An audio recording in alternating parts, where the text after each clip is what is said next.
Okay, cool. And we are live. Hi, everyone, and welcome to the free Assange Online Vigil series, number 13.0. I'm Taylor Hudak, and I am joined with my co-hosts Andrew Smith, Christy Doff, and Steve Poikinen. Before we get started, on behalf of all of us, I want to thank Niko House and the MCSC Network, Jason Carney with the People of the 99%, and Anonymous Bites Back for collaborating with us this evening.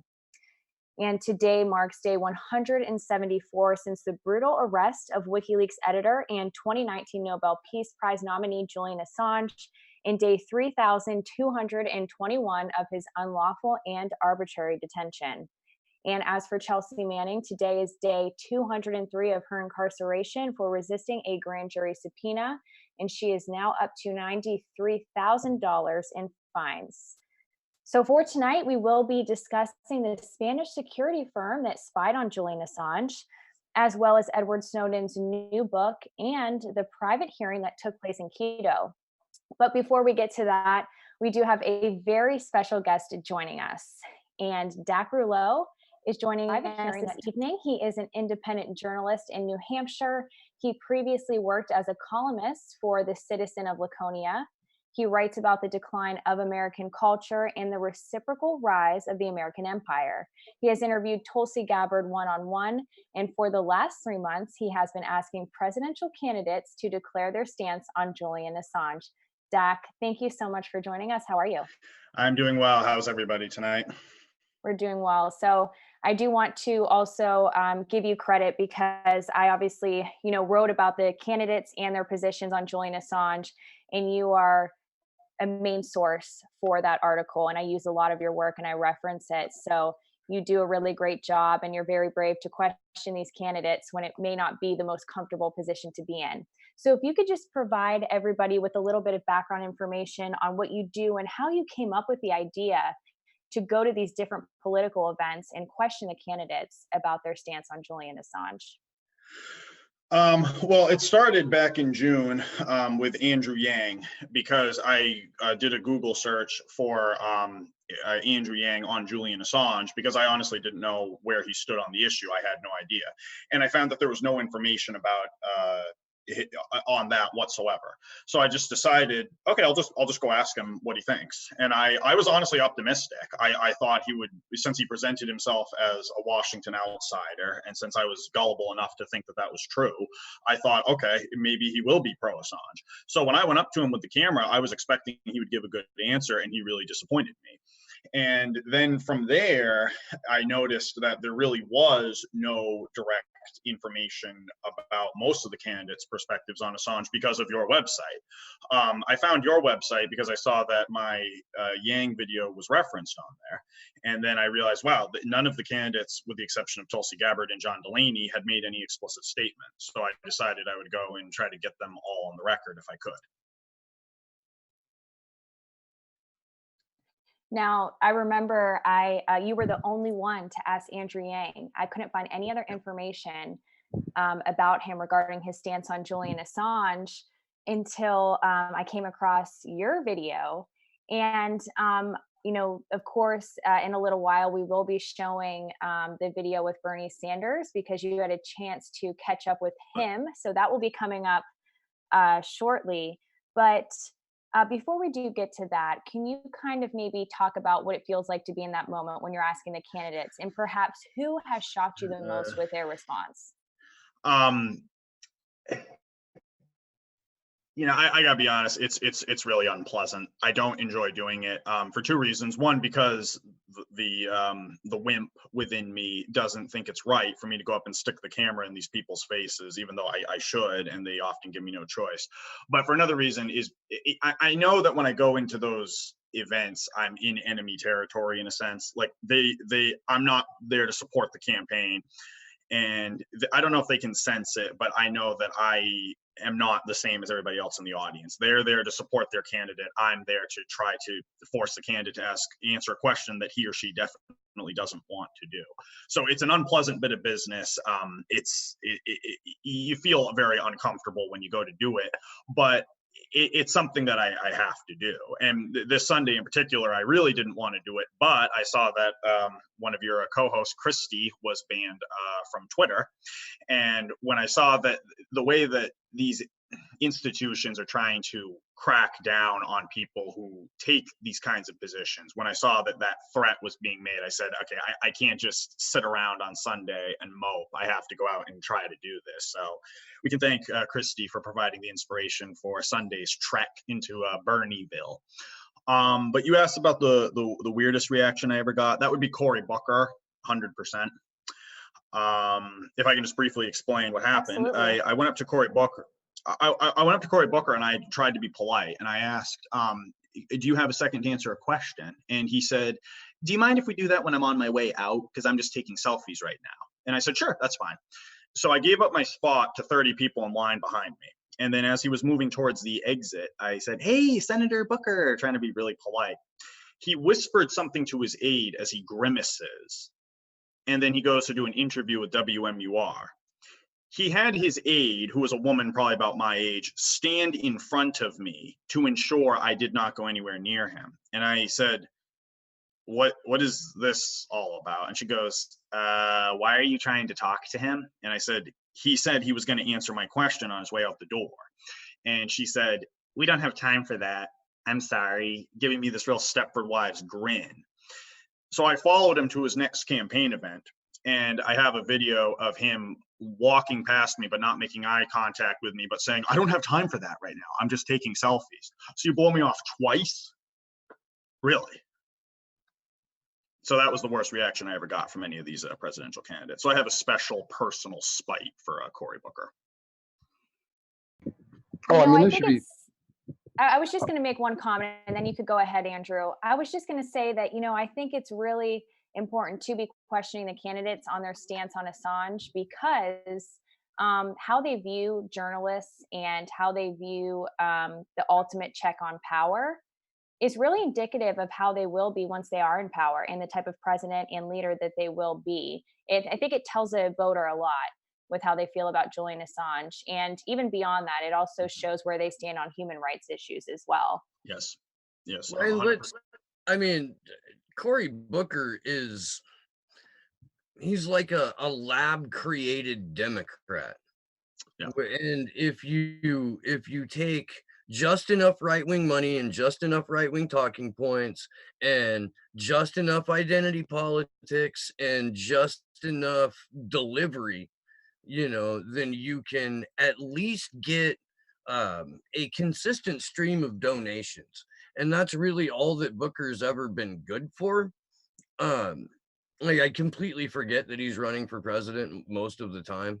It genuinely surprises me when somebody's like, and Cory Booker. I'm like, oh fuck, that's right, that guy. He's still running. But for him to have anything other than malice towards the thought of a free press or Julian Assange is about on brand as far as that schmuck goes. If you want to hear something really repulsive, he makes a speech at every one of his rallies where he talks about holding a child in his arms who died. He bled out while he was holding him. Every time he tells that story, he breaks down and cries crocodile tears at the same exact moment. It's really repulsive to see, and I guarantee he's going to do it at one of the debates one of these nights. So, Dak, in your Andrew Yang article, you talk about why you think that Andrew never came forth with his 2 cents on Julian Assange, and you mentioned that you think it's really because they agree with Trump, and not that they're too scared to say it, but because they agree with Trump. Do you feel that's why you get sort of that vitriol reaction from the candidates, is because you put them on the spot and they don't want to admit that they all agree with Trump on Julian Assange? That's definitely part of it. Like their views on the issue are effectively the same as Trump's, so they can't really distinguish themselves from him.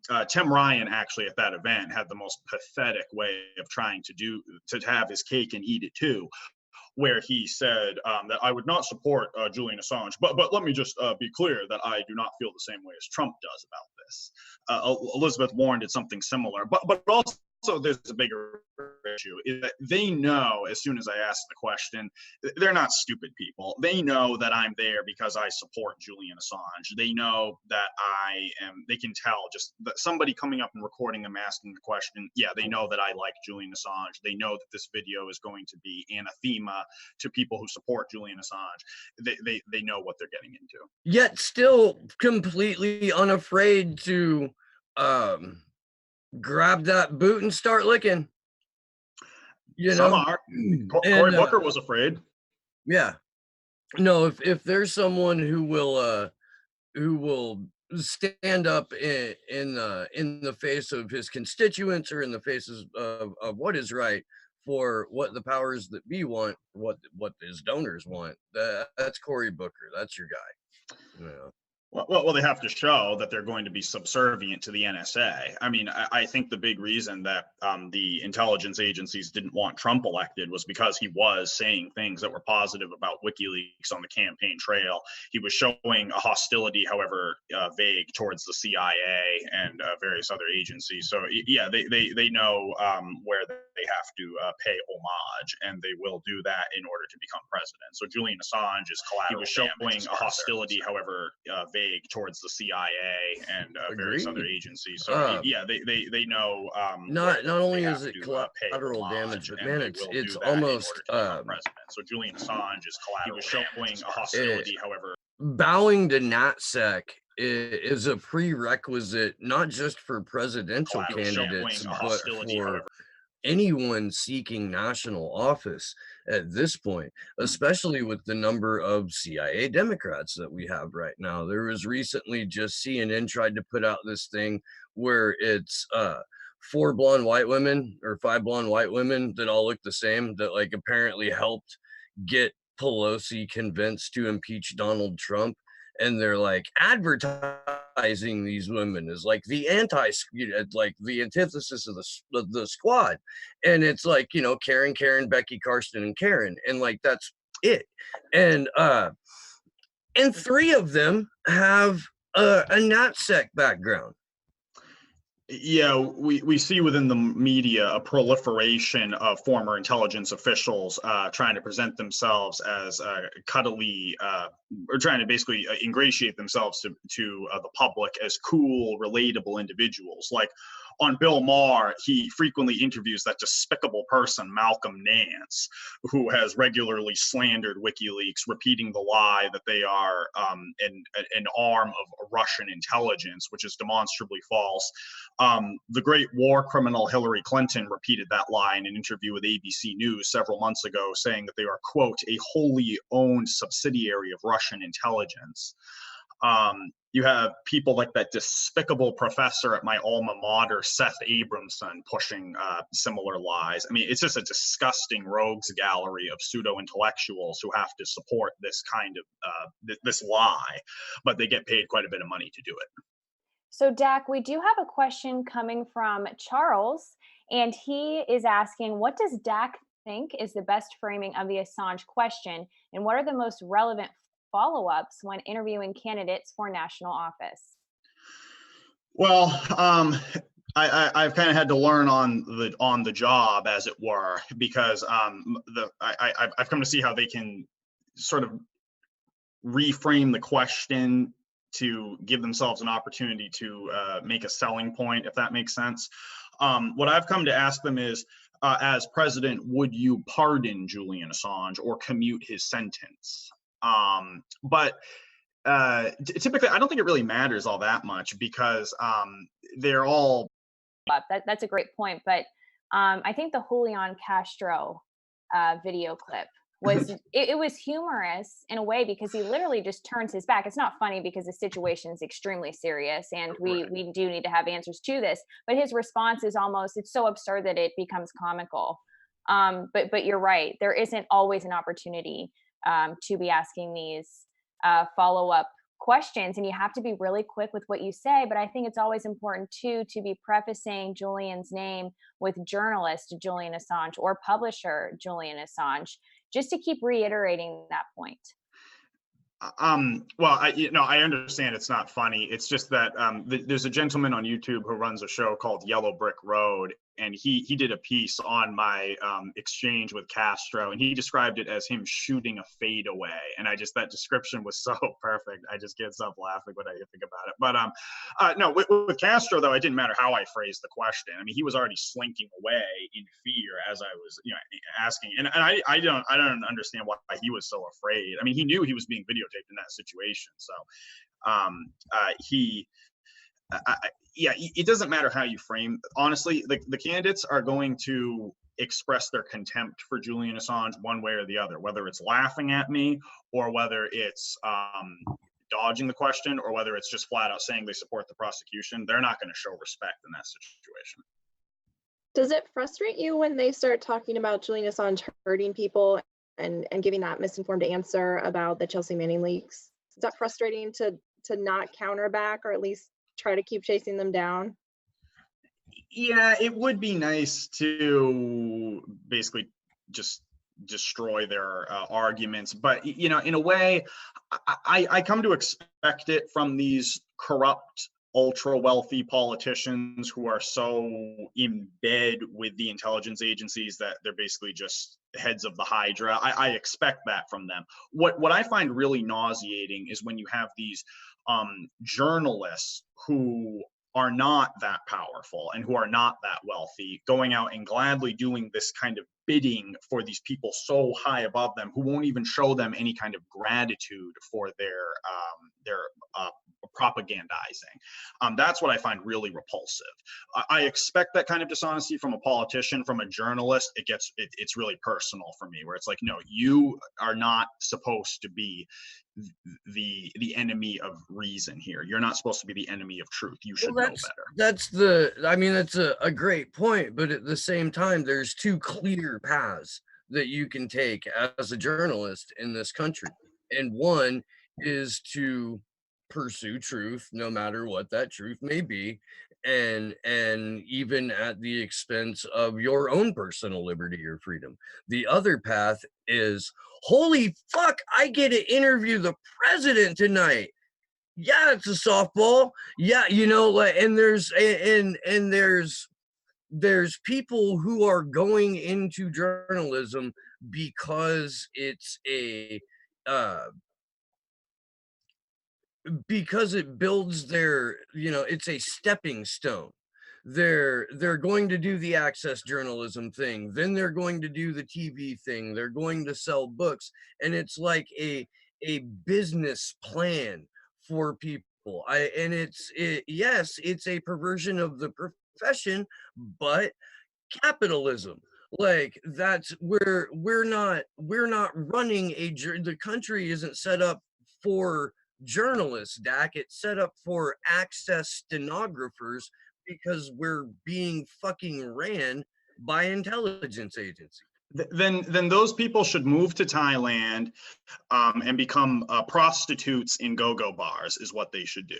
I have no patience for those people. I have no respect for those people. Those are not journalists. In the words of John Pilger, they're anti-journalists. They are the enemy of journalists.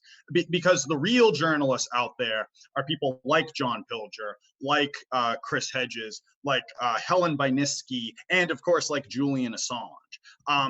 There is nothing I will ever do in my career as a journalist that will ever approach one tiny bit of the value of what Julian Assange achieved. He is the standard to strive towards, and these journalists who spit on him. I read this repulsive article the other day where someone described him as a minor figure in the Trumpian circus, and difficult. No, I mean, yeah, you're right. I'm just trying to explain the appeal of their prostitution. Not the I get appeal. I'm just trying to paint a complete and realistic picture. What we do in truly independent media is not only combat the whitewashing of history, the whitewashing of the past, but we also have to combat the rewriting of real time. And the reason we have to do that is because so much of the journalistic profession is bought or compromised by global intelligence networks. And that's why you've got fucking Rachel Maddow, who can't even say Julian Assange's name and only refers to him as the WikiLeaks guy, or refers to John Kiriakou as he styles himself a whistleblower. They just introduced John Kiriakou did a segment on MSNBC for some reason over the weekend, and they introduced him as former CIA analyst and convicted felon John Kiriakou. Yeah.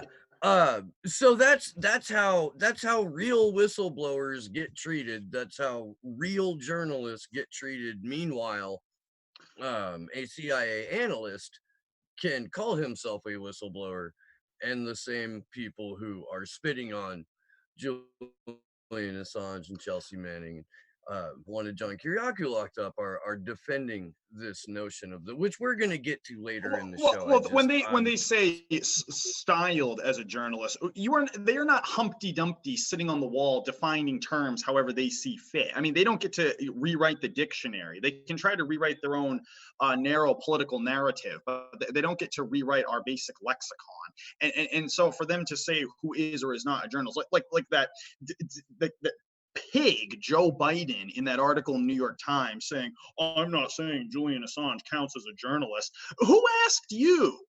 Where are your credentials to decide what is journalism or what is not? You're a politician, you twit. Hey, Dak, you're supposed to reference my article, not the New York Times. Yeah. Come on, Because Taylor, no, Taylor, we're not talking about journalism right now. We're talking about anti-journalism. Good save. Yeah. So we had a couple questions come through in the chat. A few people had asked if you had done anything with Elizabeth Warren yet, and if you had had a chance to ask her some questions. Oh, well, yes, but there's a problem with Elizabeth Warren. Her people don't let you get within 10 feet of her with a cell phone. They were making sure to lock that down back in January. I wrote an article for my website about when I went to her rally, and this was all the way back in January. It wasn't even a presidential rally, actually, because she hadn't announced at the time. I went up to her and I asked, "Do you support WikiLeaks?" Because this was way before even the Andrew Yang incident. And she looks at me. She goes, "Well, you heard what I said. They're just getting out the information, right?" Which I don't know why she said, "You heard what I said," because she didn't mention WikiLeaks at all in her tedious rant.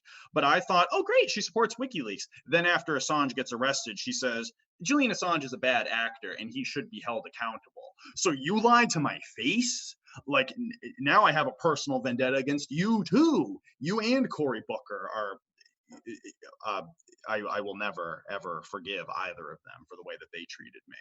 So, Dak, you have another question coming from Beth B. And she says, as independent media players, I'm interested in how you get access to interviewing your MPs, or do you just turn up? I would imagine they don't easily give out press passes to events. I think she's talking about access to candidates as an independent journalist, because oftentimes people that are behind the logo of, NBC or CNN probably have easier access to candidates. I think that's what she's getting at. MP, so this person is from England. I'm sorry, this is from Mickey, not Beth. We'll get to Beth's question next. Yeah, no, I see this, but I'm assuming by MP she's referring to this must be an English woman. I believe so, yes. Okay.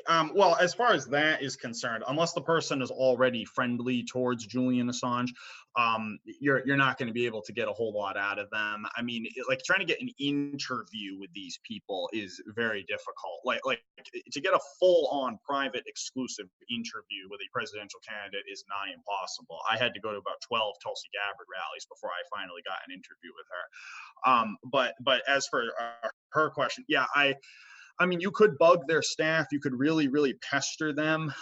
You could just go up and stick the camera in their faces if you can, because they are getting so good at fortifying themselves and guarding against independent journalists that the avenues of information are becoming narrower and narrower. And this is totally separate from the question of whether or not Assange will be prosecuted. Even if they dropped all the charges right now, still getting that kind of direct access to a candidate is becoming it's requiring way more effort than it really should have to. Right, because they have, their campaign staffers around them, basically cutting you off when you're the journalist asking them questions. But this is the question from Beth B. Now. She Yeah. has a question for Dak.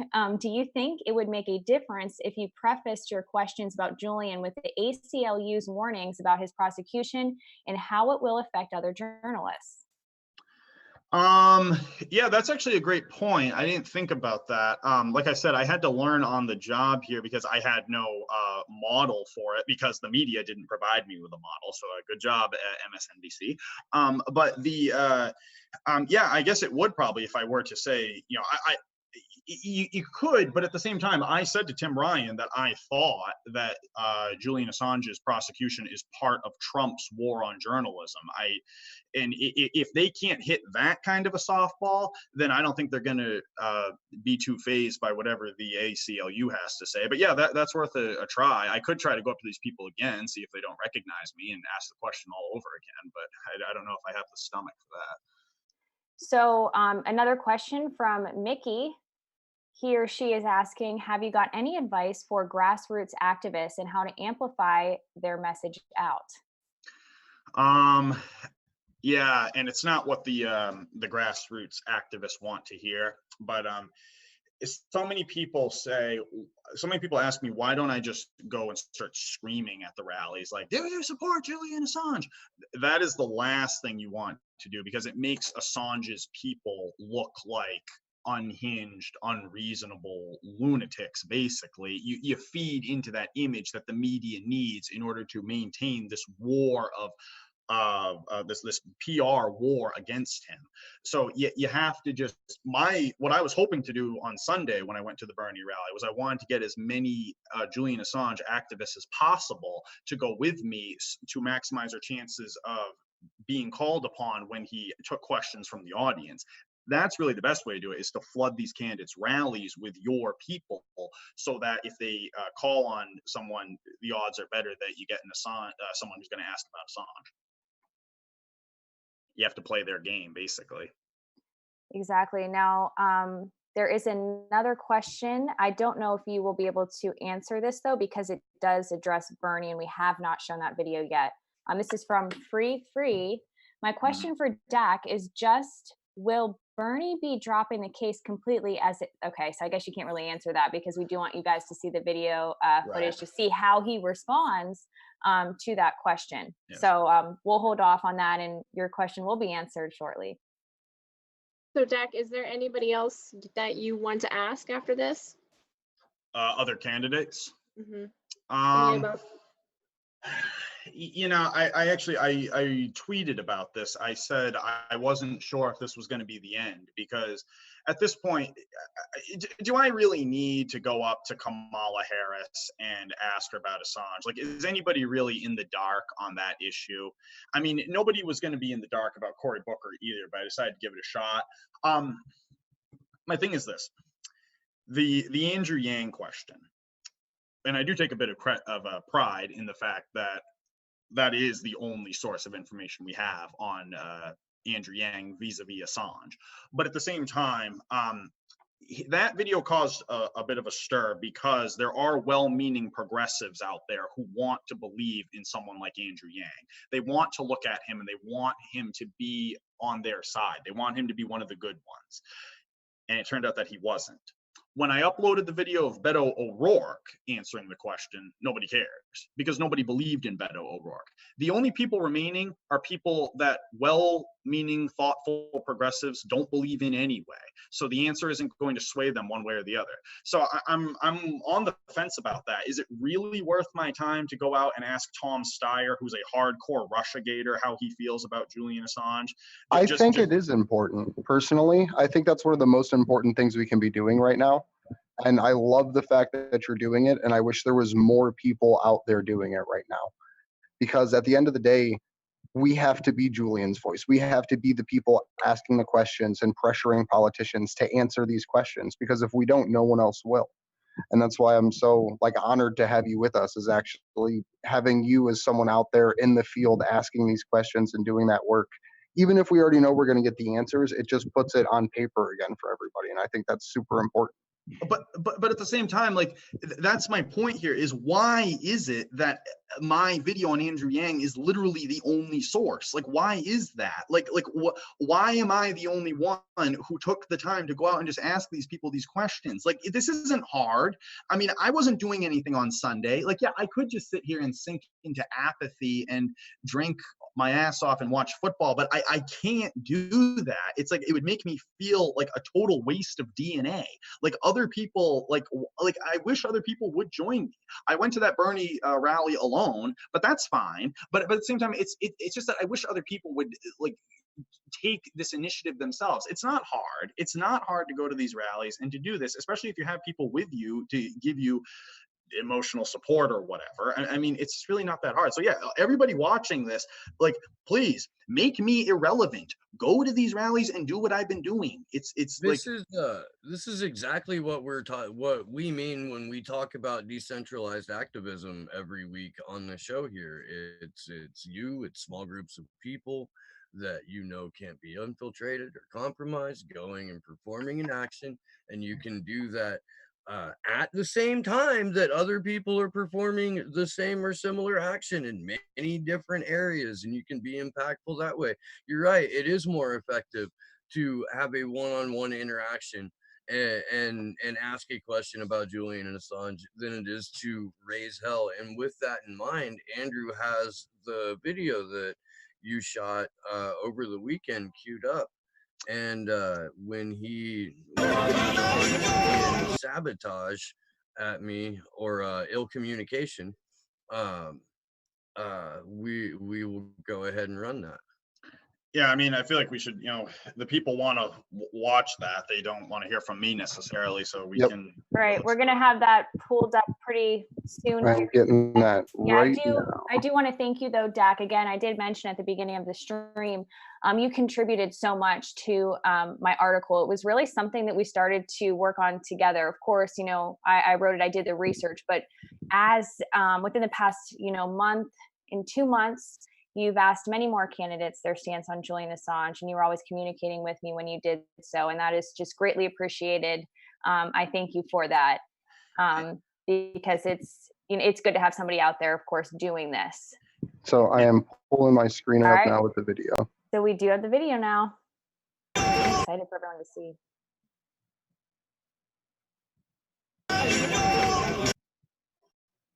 Hold on.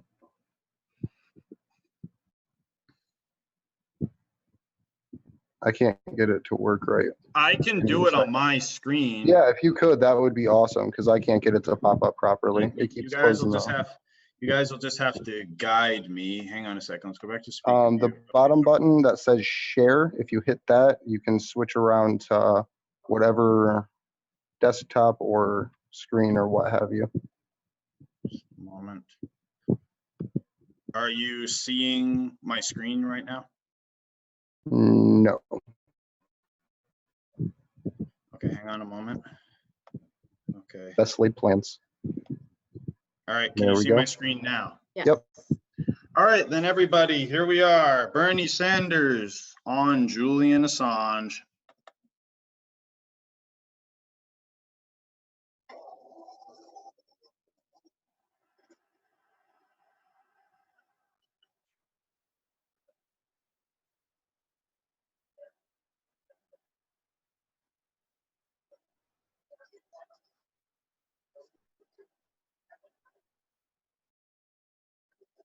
I don't think we could hear it.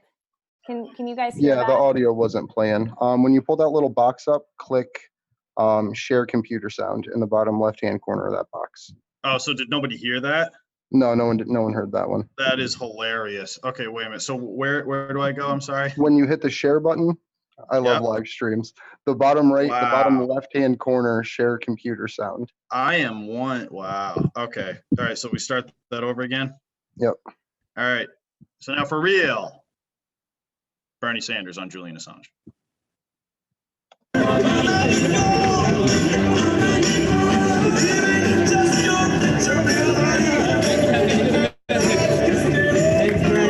Bernie man. Hey, do it. you support Julian Assange? Do I support Julian Assange? Will you pardon him? It's a long, I can't say it just yet. It's a long story.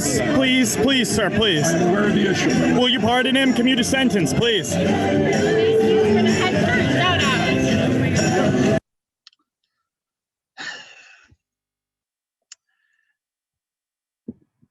I Jack, think what was your not reaction answer.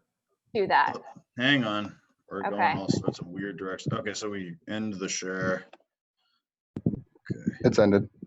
All right, we're back on. Okay. So, Dak, just tell me, what was that experience like, and how did you react?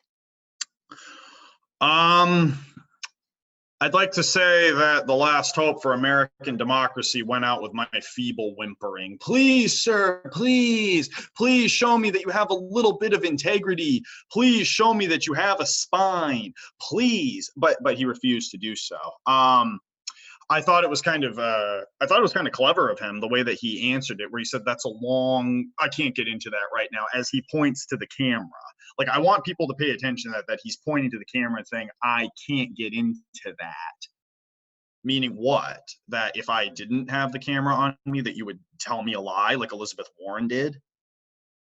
So I'm looking at the chat right now. I didn't mean to cut you off. I'm sorry. No, People you're good. say this is BS and they're angry. Go ahead. Real quick, What? this Shocking. happened on Sunday, right? Correct. And then we immediately find out that he has a weak heart. I'm just saying, like, there's something we can draw metaphorically from that. That I feel that is something the kids at home should take with. I was about as disappointed as I thought I was gonna be. I wasn't shocked. I wasn't floored, because I've seen this non-engagement in Bernie before. I've seen this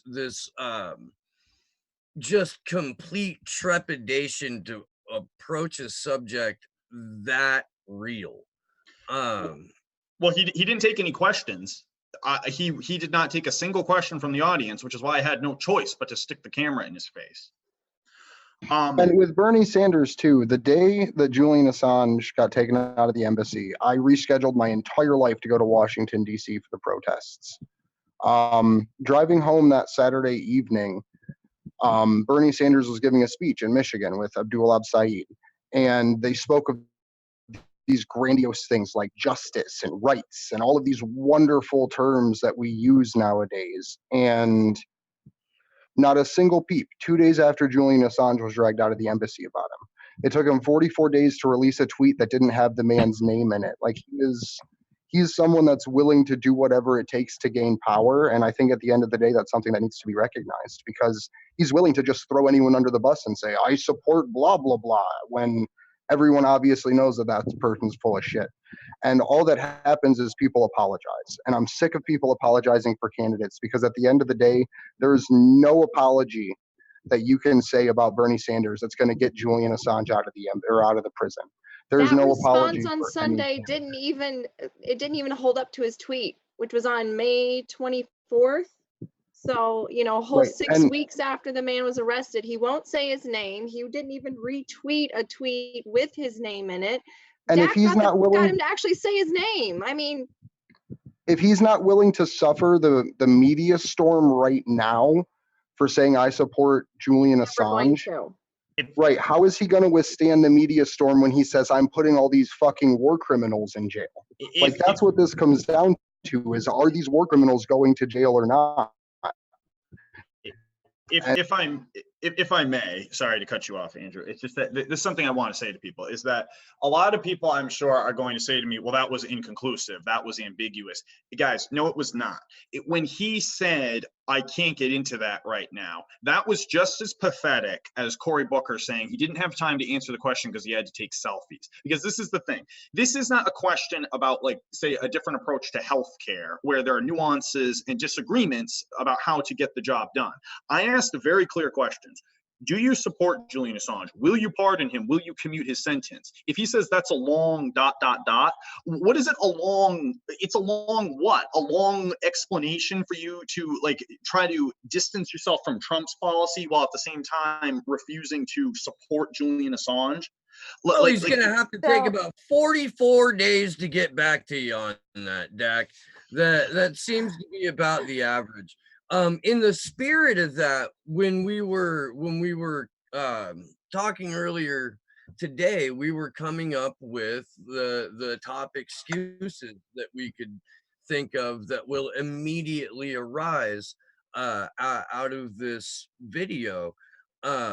So I don't know if you guys want to roundtable this or how you want to roll the spin the wheel on the excusorama.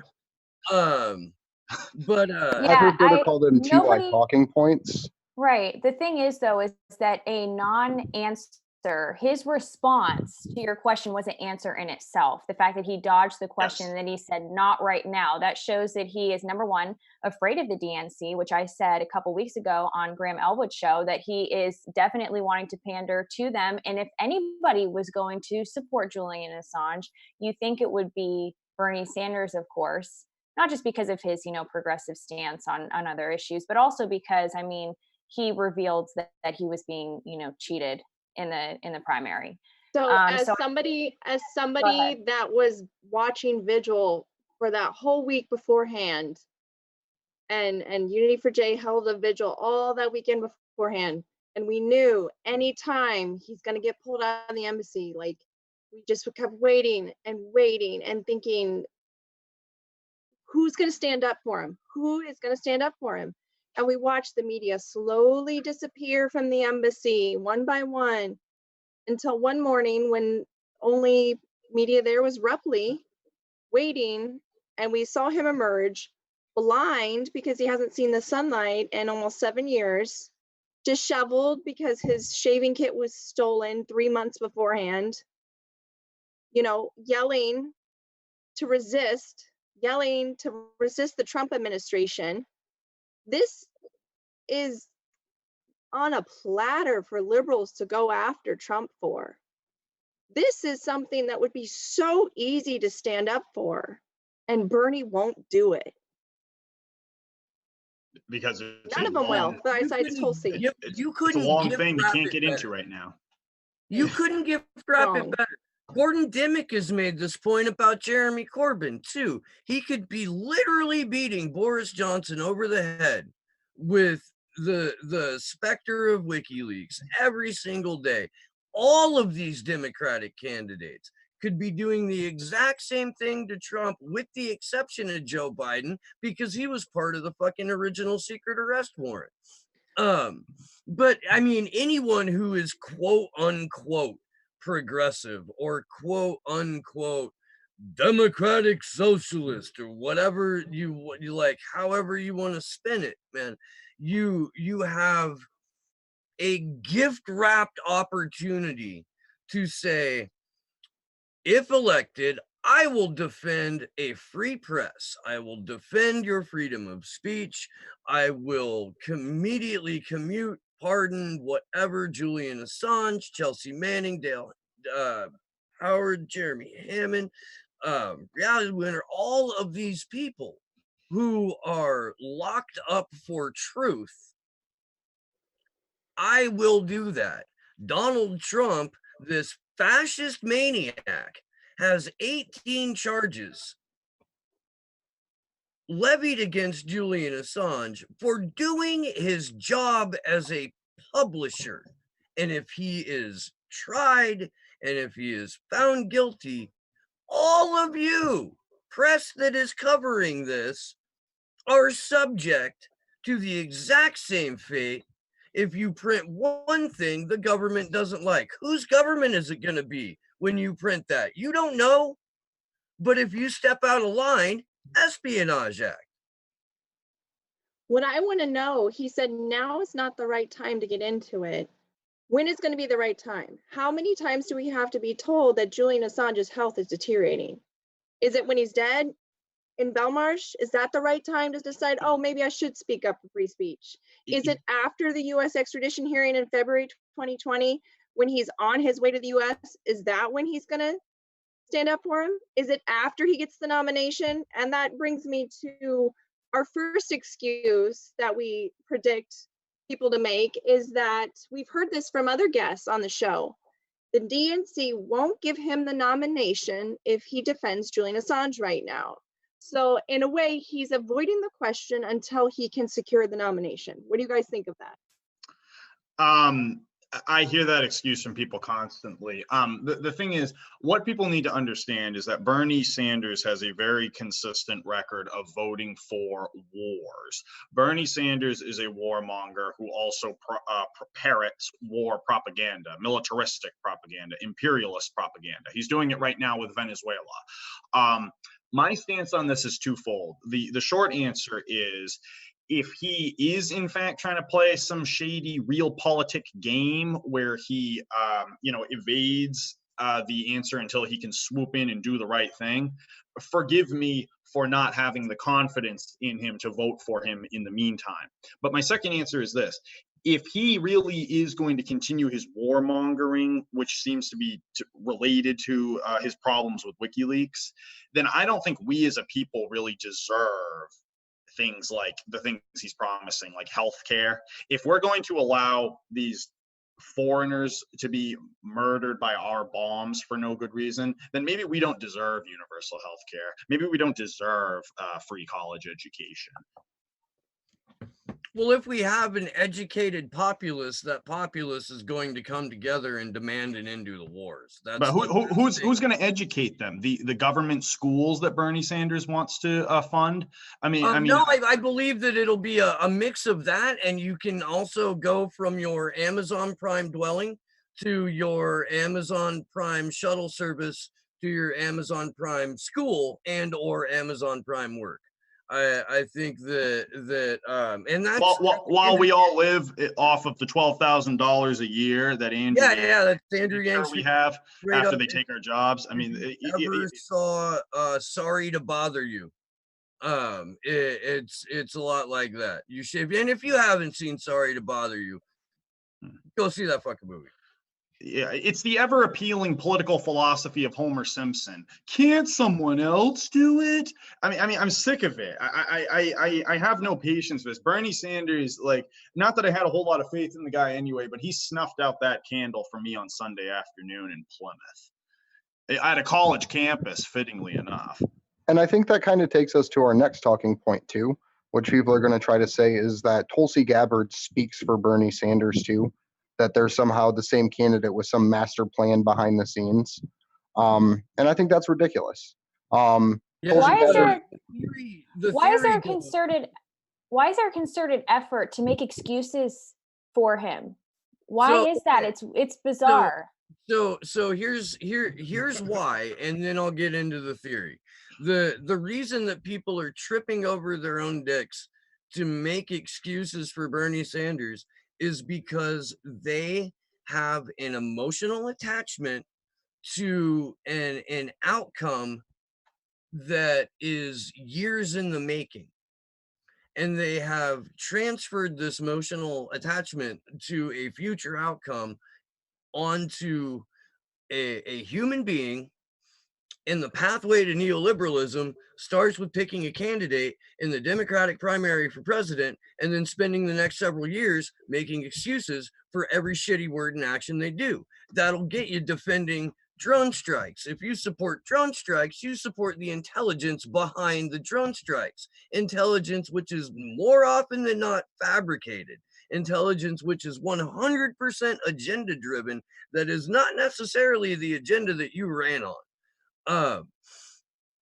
The theory is that at the formation of the Sanders Institute, Tulsi and Bernie huddled for many an hour, hatching this plan to where Tulsi would effectively be his point soldier and say all the things that the media won't let Bernie say. And for starters, the fact that there's a Bernie Sanders who knows that the media won't let him say things, and so he doesn't say them, is an indictment to me. But that's the theory, that Tulsi will then go forth and be Bernie's super secret squirrel voice on foreign policy and free speech, and the where she goes deep in the paint on regime change wars, or calling and all wars are regime change wars, is a bullshit talking point. But calling Trump Saudi Arabia's bitch and shit like that. That's she's really doing it on behalf of Bernie. That's the theory. Just like Donald Trump was going to defy everyone's political expectations and bring about this pacifistic agenda. Have we really become this weak intellectually that we're saying, yeah, guys, I know they said this, but they're probably going to do the opposite, except this time they're lying as a force for good instead of just lying to get themselves power like the last 45 presidents. The only All right, pacification that happened under Barack Obama was of left-wing activists. Those are the only people that got pacified under Barack Obama. But how dismissive of Tulsi is that theory? Like, that she is not her own candidate, that she's somehow towing a line for another man who's running for president, and that a woman can't be her own standing candidate and have her own opinions and her own agenda and her own policies. Like, this just, it's completely demeaning to her. It is. I do want to bring in some audience members from, yeah, I see the question. I do want to bring in some of the people watching on Niko's channel. This is coming from, I can't remember who it is, but they asked, if you believe Bernie Sanders is a warmonger, why did he stop us from continuing to attack Yemen? Why did he vote against the military defense budget, aka the military industrial complex? We're still attacking Yemen. We are still funding that genocide, and because Bernie Sanders doesn't vote for military spending bills doesn't mean that he doesn't vote for every single appropriations bill and every single what's the ancillary military funding projects, ancillary fucking approval for actions and incursions. And the military spending bill alone, it isn't where being anti-war starts and stops. If I may, the claim that Bernie Sanders is a pacifist because he cast his symbolic vote against the war in Yemen, unfortunately, that does nothing to negate his vote in support of the invasion of Afghanistan. It does nothing to negate his support for the bombing of Yugoslavia. And while people point out that he voted against the Iraq war, he later voted to fund it on, I think, at least 2 different occasions. He has supported further bombing throughout the years. This guy is not a pacifist. Just because he doesn't vote for every single war effort does not mean that his overall record is not completely gluttonous on this point. These people need to stop with the frivolous examples. Right. And I think a lot of that comes from, I was going to say, a lot of that comes from the fact that independent and progressive media at the time latched onto Bernie Sanders because there was no one else there for them to call out and for them to lean on, which I think is absolutely wrong. Which kind of leads us to our next question, which I'll actually pass over to you, Dak. It's from WebAnt over on the MCSC network. He asked, if not Bernie, then who? Well, I mean, the candidate that we all go towards here is Tulsi Gabbard, because she has been a consistently vocal supporter of Assange, stating explicitly that she will drop the charges against him and then pardon Edward Snowden. She's also said that Chelsea Manning should not be in jail while this case against Assange is pending.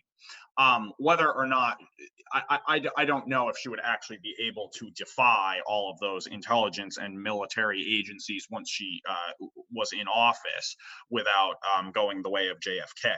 So I can't say that, but she is the only one whose rhetoric on this point is consistent and clearly identifiable.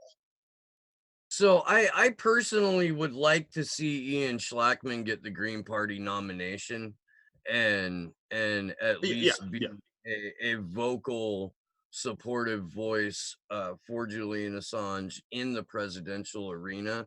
I would like to see Adam Kokesh get the Libertarian nomination.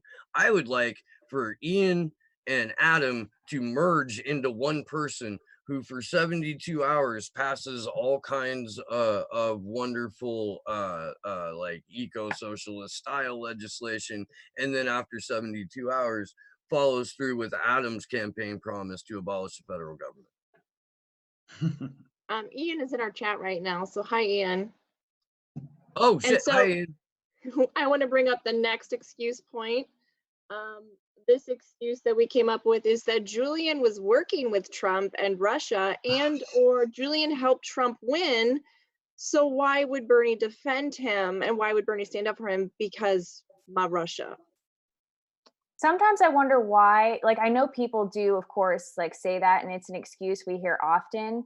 But at this point, it seems almost like foolish to even be thinking this way, because we know that this has been debunked time and time again. This is more indicative of an issue concerning the fact that people don't have accurate information. And if you're watching independent media and following independent media, you should know that that's an absolute fallacy. But you're right. It's People very will still bring alarming up to see. Russia. And I know that Bernie often talks about, Russia too. He very much still subscribes to that whole narrative. It's very alarming to see any of the presidential candidates still bring up the Russiagate issue as if it is fact, and to even be on the debate stage talking like that.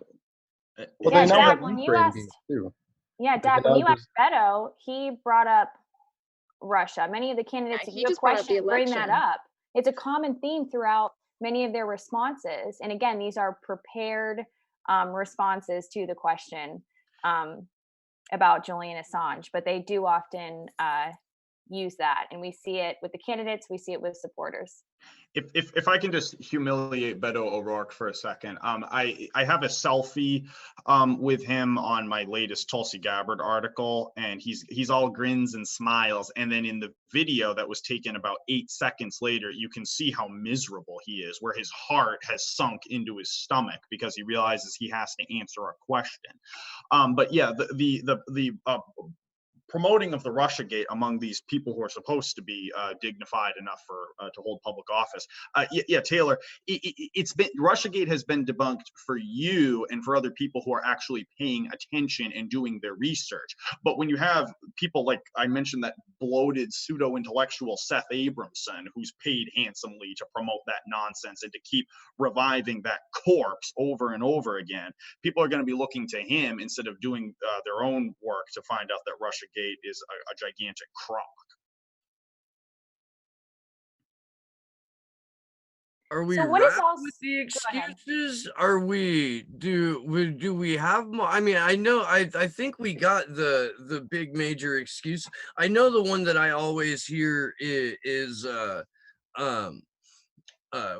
the media would never let him live it down. And is this the same media that printed 16 negative articles in 16 hours, the same media that attacks Bernie Sanders for every single thing he says or ignores him completely? Are they worried that his treatment in the media would somehow be worse than it has been or it was in 2016? Because that is some weak tea right there. It is again, man, we've February 25th 2020 is the beginning date of Julian Assange's extradition trial. Even with an appeal process, if a candidate hasn't beaten Donald Trump over the head with this issue, that is indicative of what they are going to do when they are in office. And if you're bowing to NatSec even 8 out of 10 times, that is 8 out of 10 times too many. Because let's be honest, we are seeing the best of the candidates right now. They're putting on their best face during the election season, right? It's not like they're going to get better once they're in office. No, we're seeing the best of them right now. So I think it is kind of foolish too when people are saying, oh, well, he'll do this and he'll do these good things once he's elected or she's elected. That never holds up. And if you look throughout history, that's never how it works.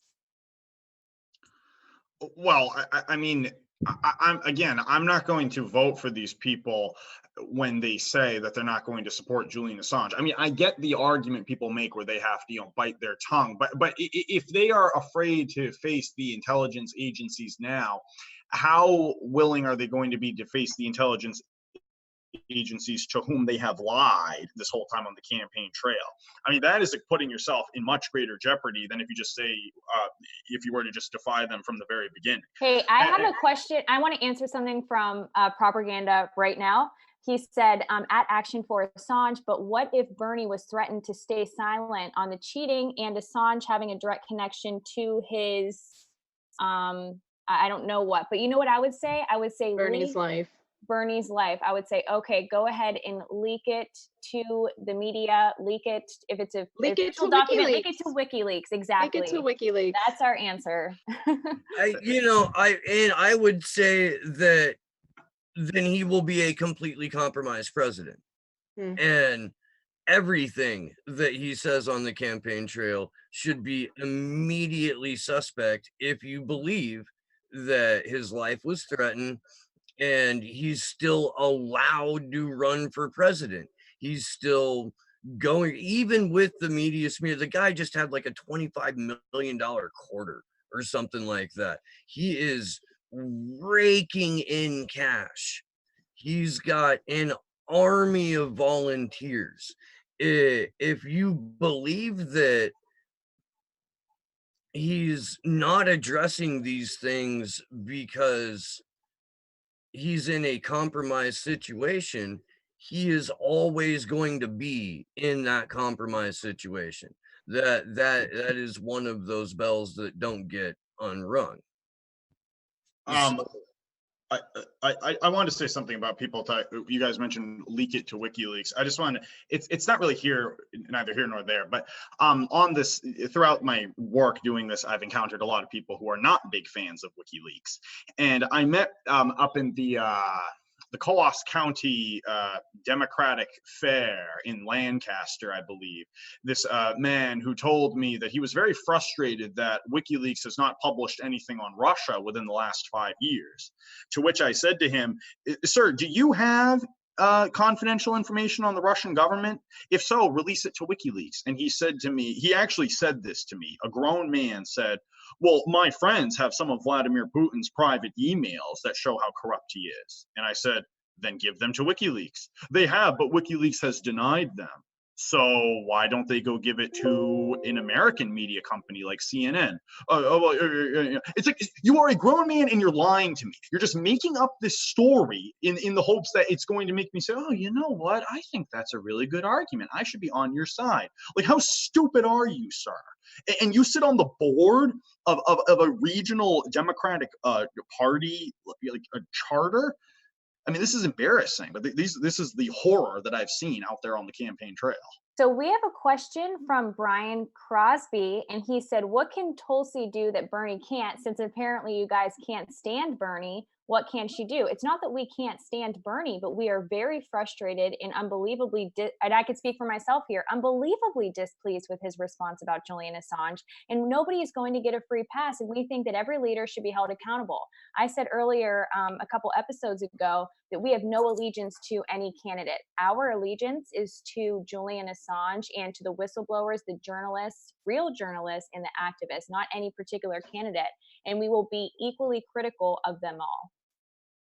And just to kind of give my personal story about supporting Bernie Sanders, I have the action figures, I have all the bumper stickers. I was living in a 2-bedroom apartment with my wife, my 1-year-old, and my 3-year-old at the time. I was picking which bills I didn't want to pay so I could donate an extra $25 a month to Bernie Sanders because I believed in him. When the DNC emails came out and the Podesta emails came out leading up to the actual convention itself, I read all of them. As they were being released, I was talking about this earlier in the pre-stream, I was in training at the new job that I had, and I was reading all of the emails in real time. I was participating in the Reddit threads. And then Bernie Sanders didn't say anything. Bernie Sanders didn't address the corruption. Debbie Wasserman Schultz resigned, and that was supposed to be the end of it. And that corruption still hasn't been addressed. The fact that you still have the Center for American Progress working hand in hand with the Democratic Party and the mainstream media to create fake narratives all the time so they don't have to address other problems. And Bernie Sanders goes right along with it and says, oh, yep, it was the Russians that made a meme about me. It's just bullshit. Like the fact that we have known since the very beginning that Russiagate was bullshit. Russiagate's been used to censor everything that the left-wing media has tried to put out. Left-wing activist pages have been removed. And the whole time, Bernie Sanders just kept pushing the narrative. He gave a speech on the floor of the Senate screaming about President Trump and Russia. And all that was just telling the CIA, hey, I'm your guy. Like, I'll give you whatever the fuck you want. Just let me come in here and redefine what a right is, from something that the people are protected from by the government to something that they're given. And I think that's a very distinct thing. Like pushing Russiagate that hard when all of your supporters know that you were wrong shouldn't be acceptable. That should just write you off in the very beginning. And that's something that people just never hold anyone accountable for, where we'll make fun of Rachel Maddow's and the Cory Bookers and the Kamala Harrises of the world for saying, but Russia. But when Bernie Sanders screams at the top of his lungs, he gets a free pass because he wants to be the presidential nominee. He's playing the same game of power with Kamala Harris and using the same talking points to censor left-wing media and push WikiLeaks out of the circle. And at that rally where I filmed him, he did bring up the Russiagate stuff towards the end of his speech. So that was disappointing. We have a question here from an Ashford Marrero who says, dude needs to answer the follow-up questions. He liberally said Tulsi over Bernie. I guess I'm the aforementioned dude. How do you expect Tulsi to handle Medicare for all, student debt, health debt, wealth tax? Come on, really? Okay, pleased to meet you, Ashford. This is not the vigil for Medicare for all. This is not the vigil for student debt, health debt, or the wealth tax, even though Tulsi has come out in support of Medicare for all. Apparently you missed the memo somewhere. So yeah, we can have that discussion on their domestic policies at a different time. This is not about any of those questions, so I suggest you read the title of the video. Thank you for playing. And look, for at least for me, I tell people on my own show, and if you're just seeing me for the first time, my name's Steve Boykin, and I have a show on YouTube called Slow News Day. I interview actual independent journalists and do not cover the political horse race, because you shouldn't have political heroes. Politicians aren't heroes. Whistleblowers and truth tellers, heroes.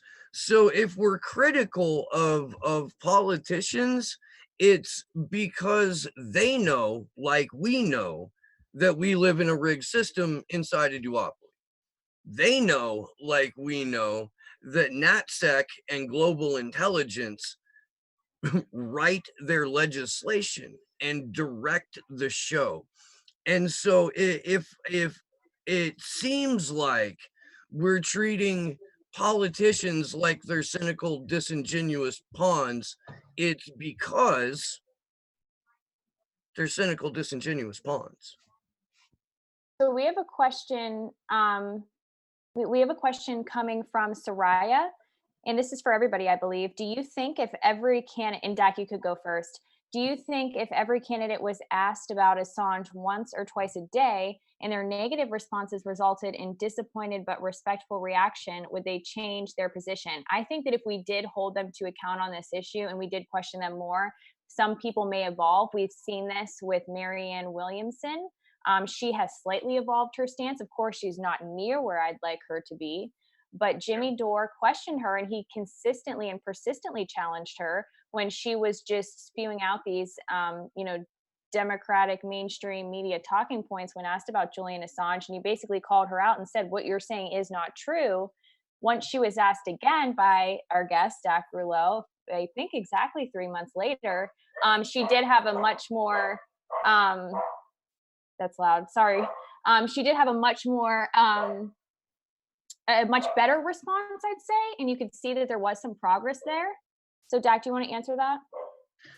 Yeah, the reason she was showing progress was because she was staring at me, and when it appeared that she was leaning towards forgiving him or pardoning him, I started like nodding my head, like, yeah, keep going. So I had to basically stick the spoon halfway down her throat before she figured out how to bite.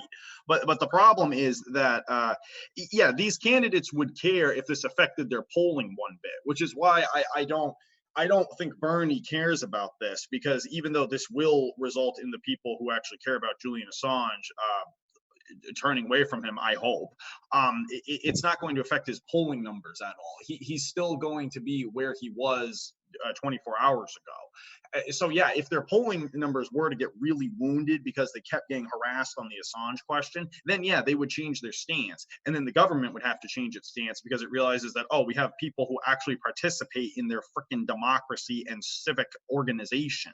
But we don't have that here in this anti-society in which we're forced to live.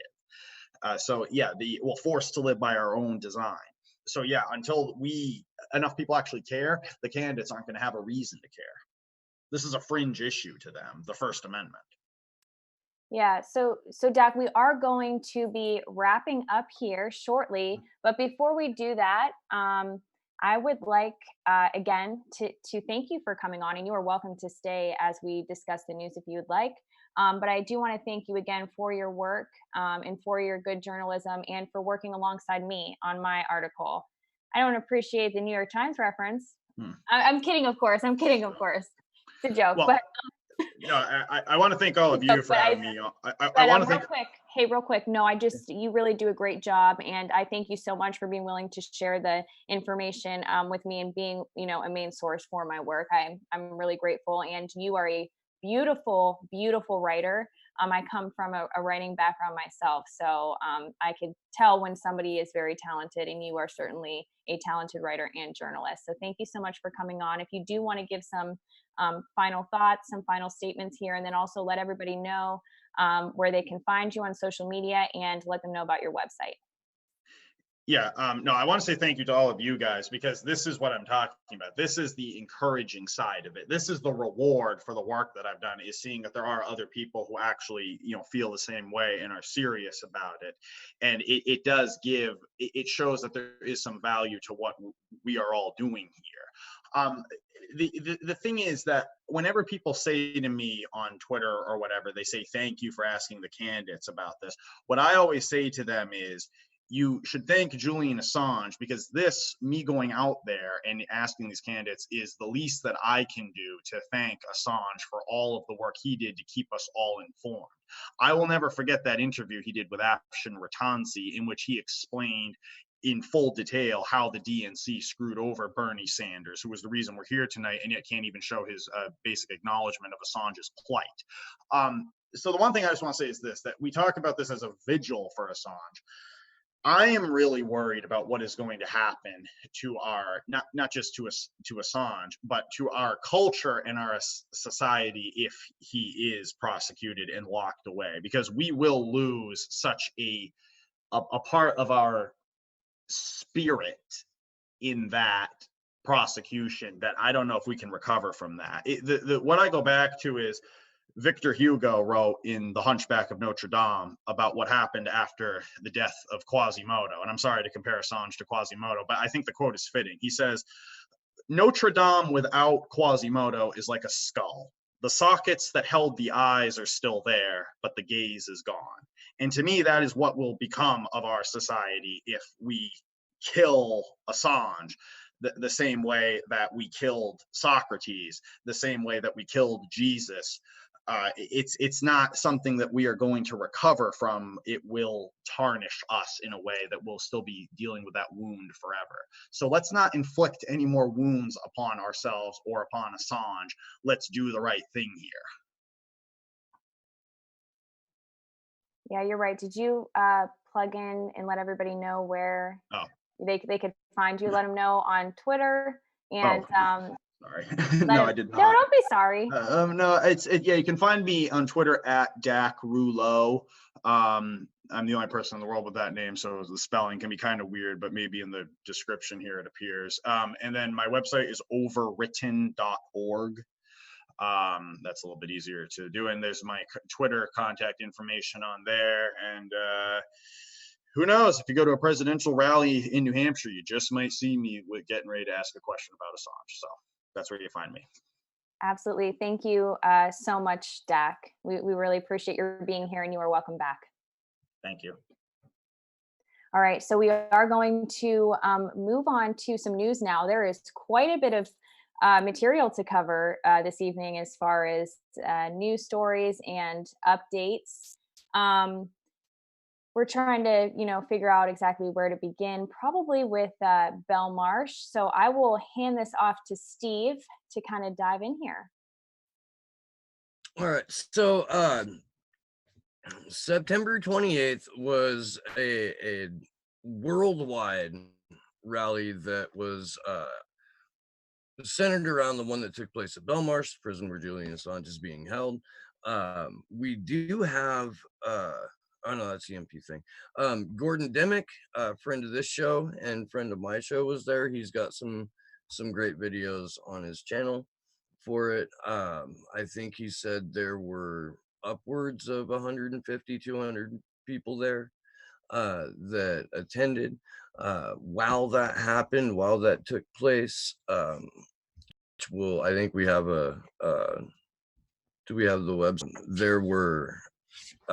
There were sister or solidarity, Andrew's favorite word, rallies a number of cities, and I may not get them all, so if I don't, I'm sorry, but Sydney, Melbourne, Mexico City, and then New York, Denver, San Francisco. I'm sure I'm missing a couple. Christy, do you know? Adelaide also was there. They did a Sunday event. Belgium, I believe Germany had an event as well. Yeah, Germany had an event. So yeah, there was about 11, 12 cities that I think met over the weekend for global action in solidarity action with Belmarsh. And Brisbane, yes. And so yeah, John Shipton received the Gavin McFadden Award on behalf of Julian Assange, and there was also a rally following that as well. And so with John Shipton, Julian's dad, accepting the award, who was the award from? It was the Gavin McFadden Award. Gavin McFadden. Yeah.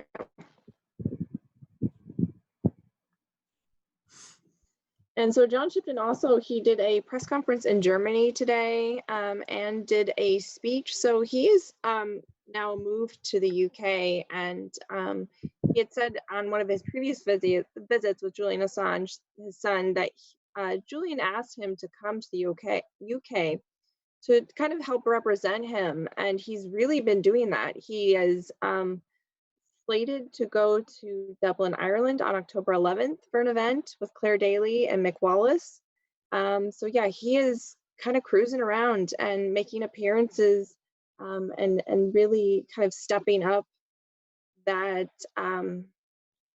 just some more focus on Julian in Europe in general. I believe his father also moved to, I don't think we mentioned this, I believe his father moved to London to be closer to him as well, which is a really positive thing, I think, that probably, helps him while he, is there. I know it's probably not a whole lot of help, but it's a good thing that his father was fortunately able to make his way up there. It makes visiting easier, even though it really isn't that easy, to visit him in the prison. But yeah, there was some really important events, and looking ahead, there are some more, and we'll get to that later on in the stream. Go ahead, Steve. I was gonna say, from what I understand, Julian was aware that there was a rally going on outside for him, and in fact, they took him a different route on the way back so that he couldn't see it a second time. Because that's how, that's how they're treating Julian Assange, and that's why we're doing this thing. I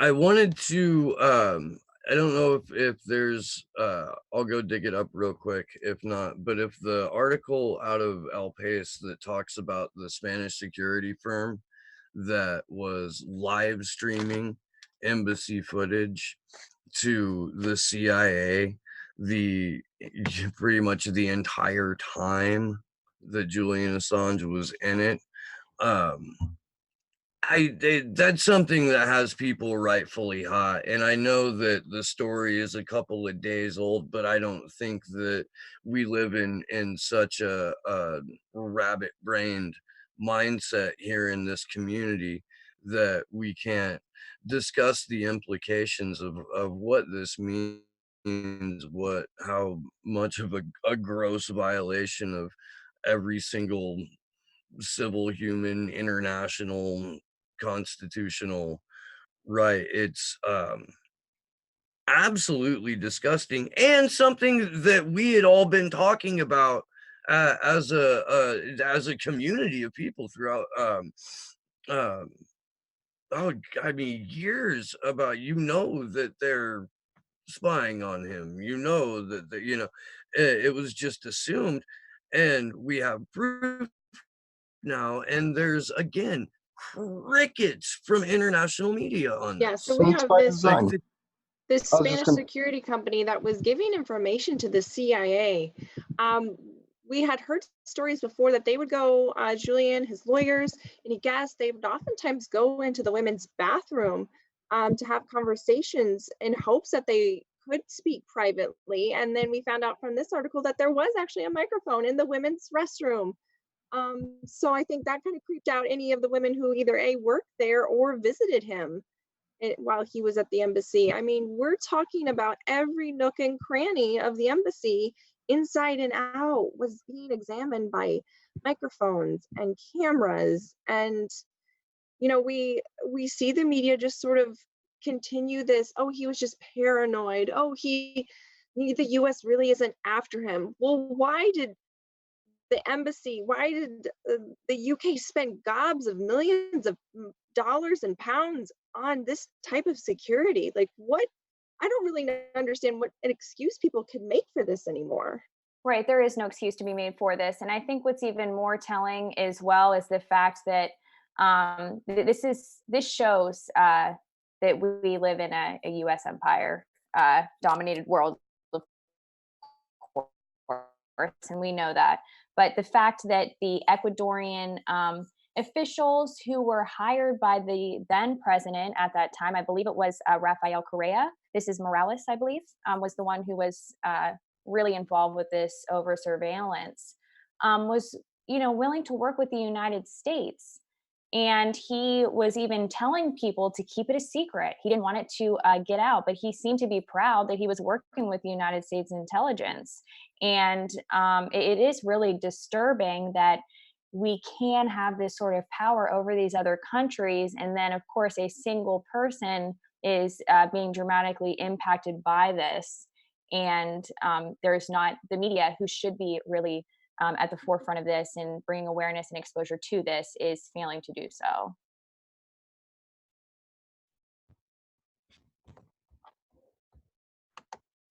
Oh, sorry. and I, sorry, and it's an intentional failing. Like, it's these people, they are paid to be silent. And it's even in independent media, you don't see anyone picking up these stories. You don't see anyone covering what's happening with Julian Assange. And there's stuff coming out every single week, which is why we try to get these, which is why we do these vigils every week, is to get that information out to people. So it's not even just the mainstream media that isn't covering this. It is independent media. It is the alternative media sources. It's everyone from TYT to Jamal Thomas to even right-wing sources like the Corbett Report. They're not talking about Julian Assange. And I'm not saying it's coordinated or strategic in any way, but it's one of those things that everyone's just fallen silent.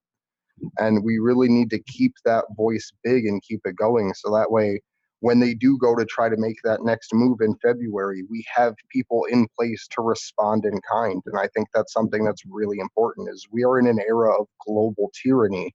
And the only option is for us to act individually to solve this, because the moment we try to pull everything into a big group, all the CIA and FBI agents show up.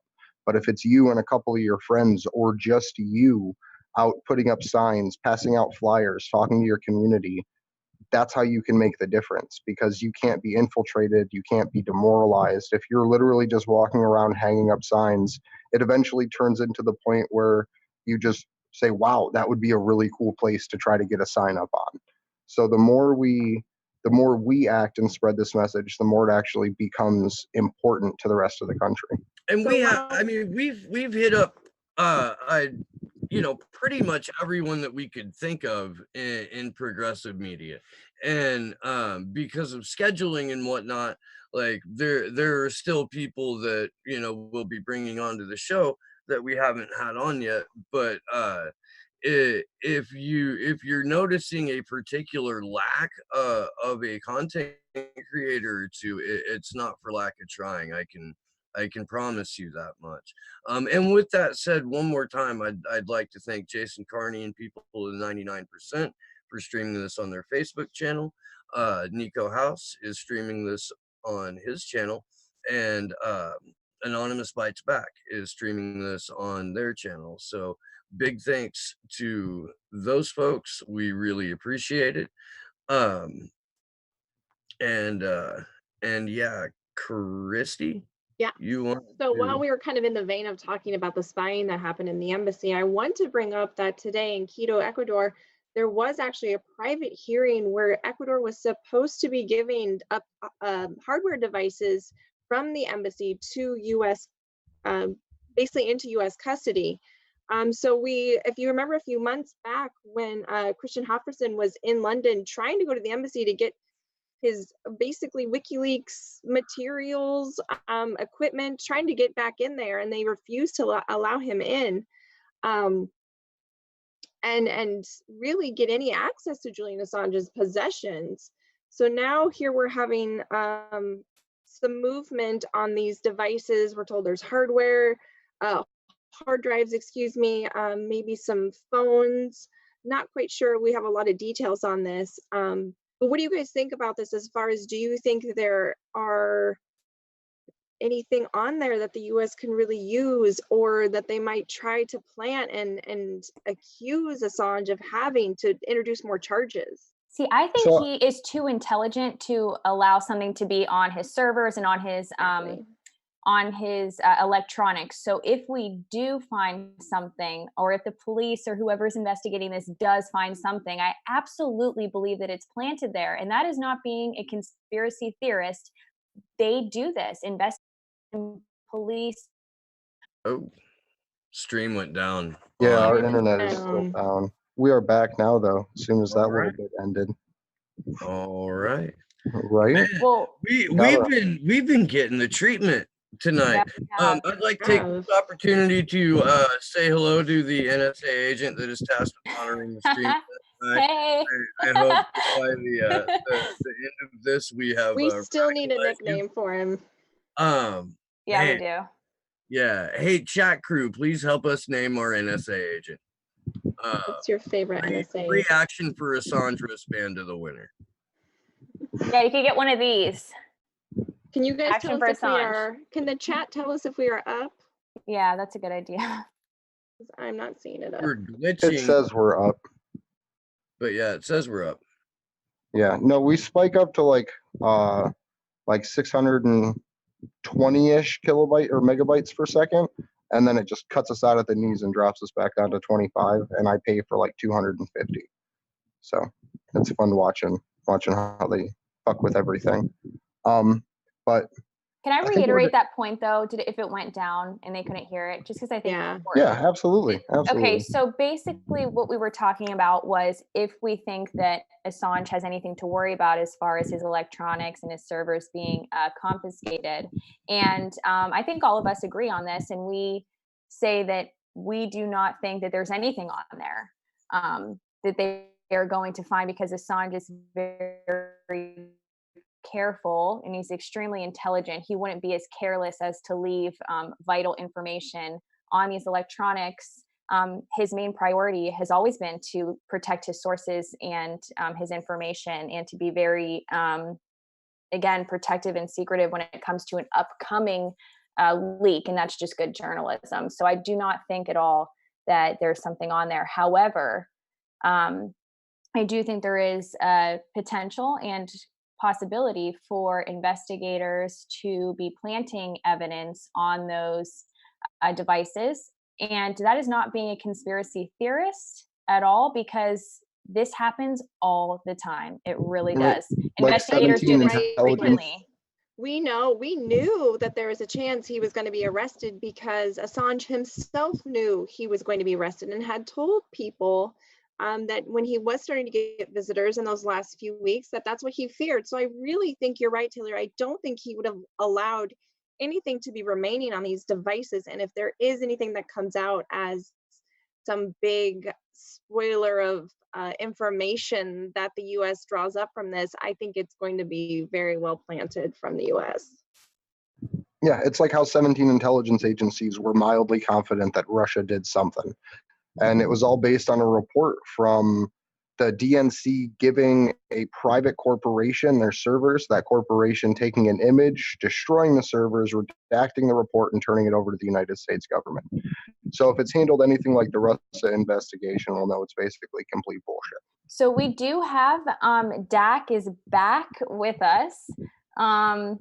So Dak, if you want to join, yeah, feel free to jump in. We're just talking about the latest news with Julian Assange. I just wanted to let him know that. Yeah, I was listening in. I had to go get a little bit of air, but thank you for having me back. Yeah, of course. All right. So we're going to, in light of talking about how severely surveilled Julian Assange was in the embassy, and this is something that if you haven't been, please Sunday evenings watch Susie Dawson's series, One versus Five Eyes. It's like, you know, night school for learning about how incredibly pervasive the reach and power of intelligence agencies are. It's a fantastic series, and man, it really brings home the point that the level of targeted surveillance that takes place for activists globally is insane, and something that we should think about from time to time. And in October, the last 2 weeks of October, we're going to be joined by Sean O'Brien, who was the co-founder of the Yale Privacy Lab. He was on an excellent Unity for Vigil. It was one of those marathon ones. And he will be talking with us about how to secure our devices as best as humanly possible. You know what's really, and to plug encrypted communications between you and your loved ones.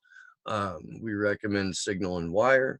If Andrew keeps recommending the Tor browser, I'm going to set his mustache on fire. I think that I want to, because I live in the Santa Cruz Mountains. It's fairly close to Silicon Valley. I want to find like libertarian tech bro who will trade work on his house for building me like a Linux based that's completely or as safe as humanly possible, and I'll have a homemade laptop that can withstand the best of what they're throwing at all of us. So what I wanted to say too, and I think this I know this goes for at least New Zealand too, as far as the surveillance. It's not just journalists and activists who are being surveilled. It's also abuse victims who are being spied on, as well as insurance claimants. So it's everybody, and the scope of who is being targeted and surveilled is just going to broaden as time goes on. And we've seen within the past 20 years too, this increase rapidly, and it's very, very frightening. Edward and Snowden. It's unfortunate that not many people are aware of this. Go ahead, Christy. I was just going to Edward Snowden's tweet again in light of what you're saying, that it's no longer on if you are on a list, it's now how far up the list you're on. So this, yes, like what Taylor said, it goes for everybody. Yeah, phones and ask some questions that are not approved. How far are they going to get where this restriction on giving people any kind of electronic freedom, even though we live in this increasingly electronic world. I mean, I know I have, when I wrote fiction, I know I have things on old laptops that I'm sure were uploaded to Microsoft's cloud that would make me look like a strange, like a mentally unhealthy person just because of the nature of the content.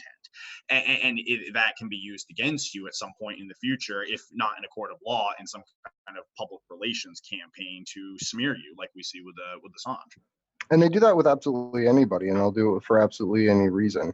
Like, all someone has to do, and Bernie Sanders is the best example of this with his silence, is break the narrative and step out of what the National Security Agency is comfortable with what you're saying, and they're just going to execute you, like, whether it's politically, whether it's physically, or whether it's through your personality and attacks like that. People just get obliterated when anything like this happens. And it's a trend that's across the media for any kind of dissident, whether you're a whistleblower in the environmental world, whether you're someone fighting against ICE, or you're someone standing up against war crimes. You get blatantly drug over the fire trying to destroy your name because the thing you said was truthful. Well, when you have government officials calling WikiLeaks a non-state terrorist, foreign terrorist organization, I mean, that has a trickle-down effect. I mean, we kind of joke about that we're just normal people doing this vigil every week, but what does that make us? What does that make the people in the chat? What does that make everybody on Twitter that, uses the hashtag free Assange? So eventually everybody's going to get grouped up into these weird government classifications as something dangerous. Every single person in this chat is being spied upon, 100%. There is a file. You don't have like a 24 hours team of agents surveilling all of us. But yes, every single person being in this group would be considered potentially dangerous at the very least. If you have liked or commented in support of Julian Assange or Chelsea Manning or any number of historical figures or other people who operate outside of the narrative, that is flagged. Now, as Dak was just saying, that doesn't mean that you're assigned surveillance, but the further you get, into your activism, the likelihood of you at some point encountering surveillance that you can detect, or someone that you can recognize as an agent, that increases significantly. I have a couple of different reasons to have a file. I was joking about it with my wife the other day, but I spent a lot of time in concerts and in concert parking lots, traveling around the country with a specific band or two, and that'll get you an FBI file pretty quick.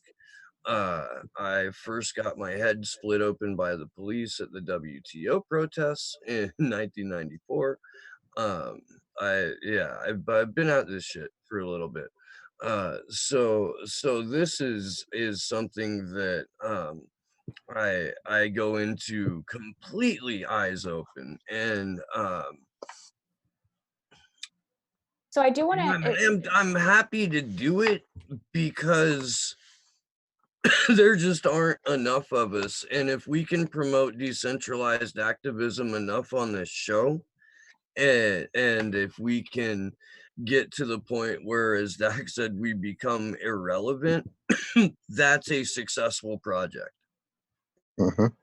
That's literally the goal of everything that Action for Assange does. And I promise we'll get to you in a second, Taylor. Yeah, we have a really important question from someone. I do want to get to that. So when you're done, Andrew, we need to go ahead. address what they asked because they don't watch our stream. Okay, thank you. So this is a little off topic, but we have had some really good videos on this.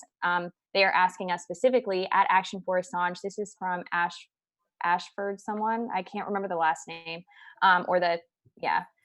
last name. But anyways, they're asking, do we get to see the Julian Assange trial, or is everything done in a closed courthouse BS legal mumbo jumbo? We do not get to see Julian Assange's trial. We do not. Right. That's a imperative point that we hone in on time after time on this vigil. We will not get to see any of the court proceedings. We will not have access to any of that information, and that's because it is a national security case, and he will be subjected to SIPA, and basically even the jury can't hear the evidence.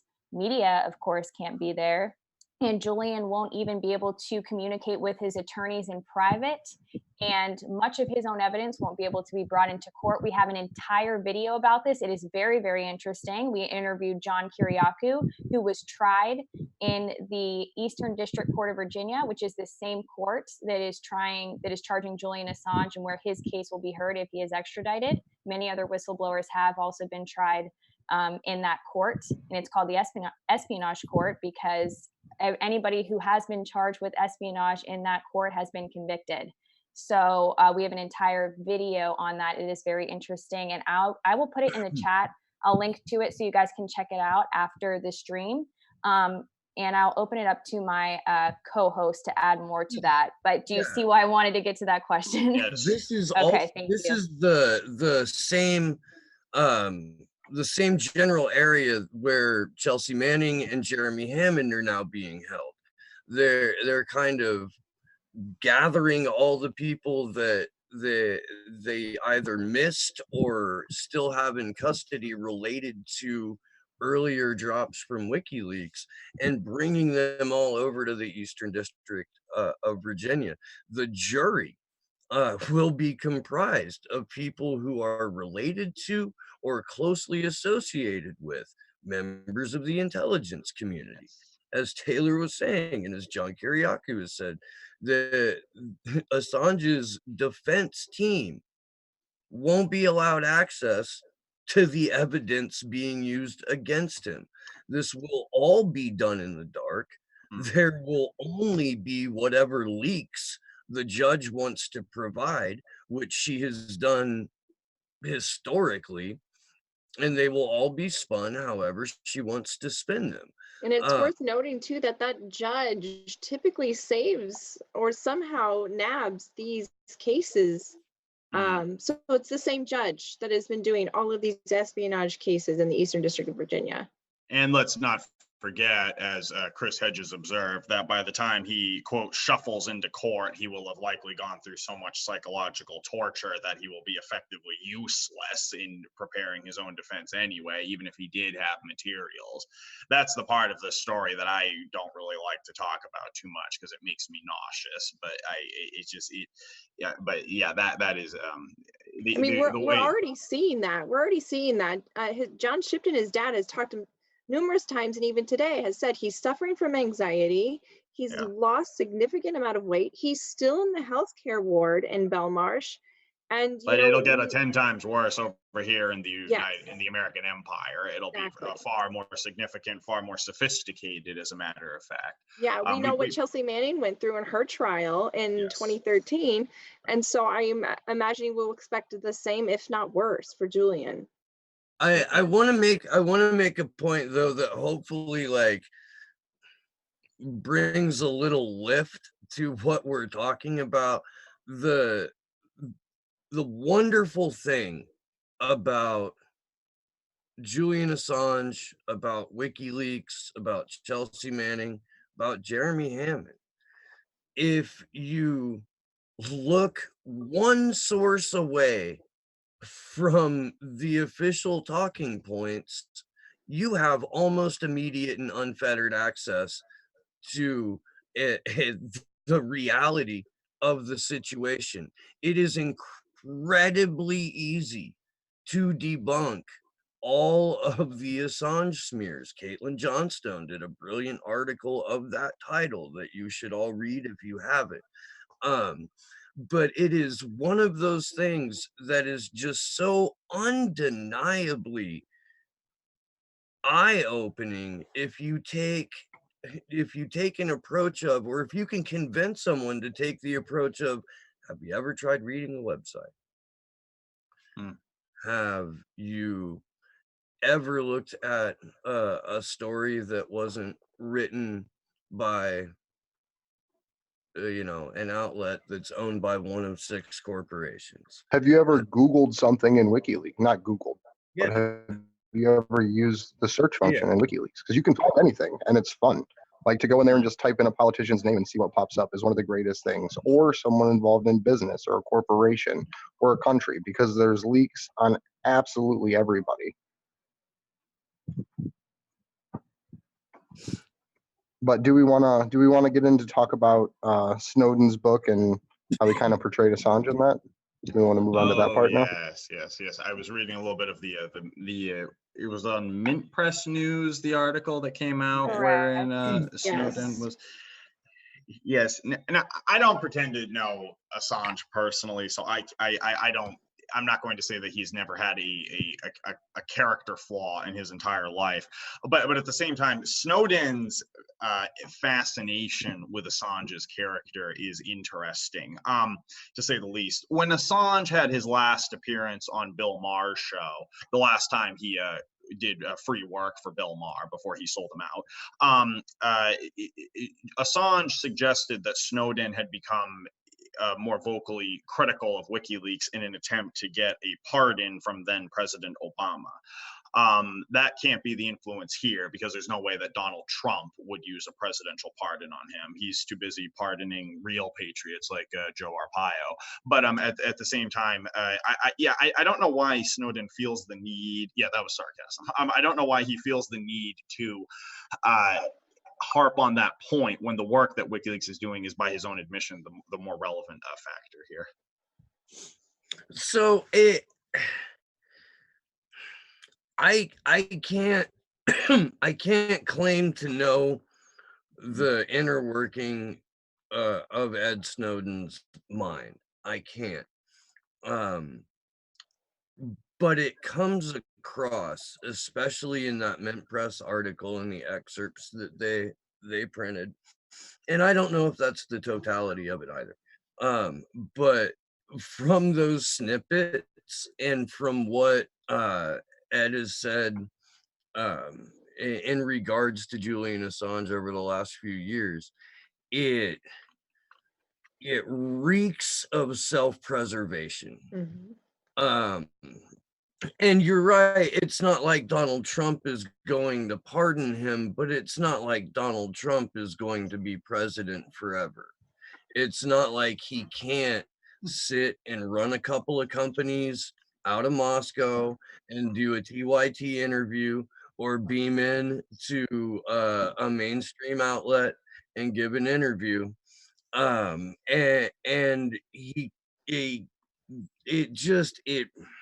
And might I just quickly add this? I mentioned earlier meeting a lot of anti-WikiLeaks Democrats out there on the campaign.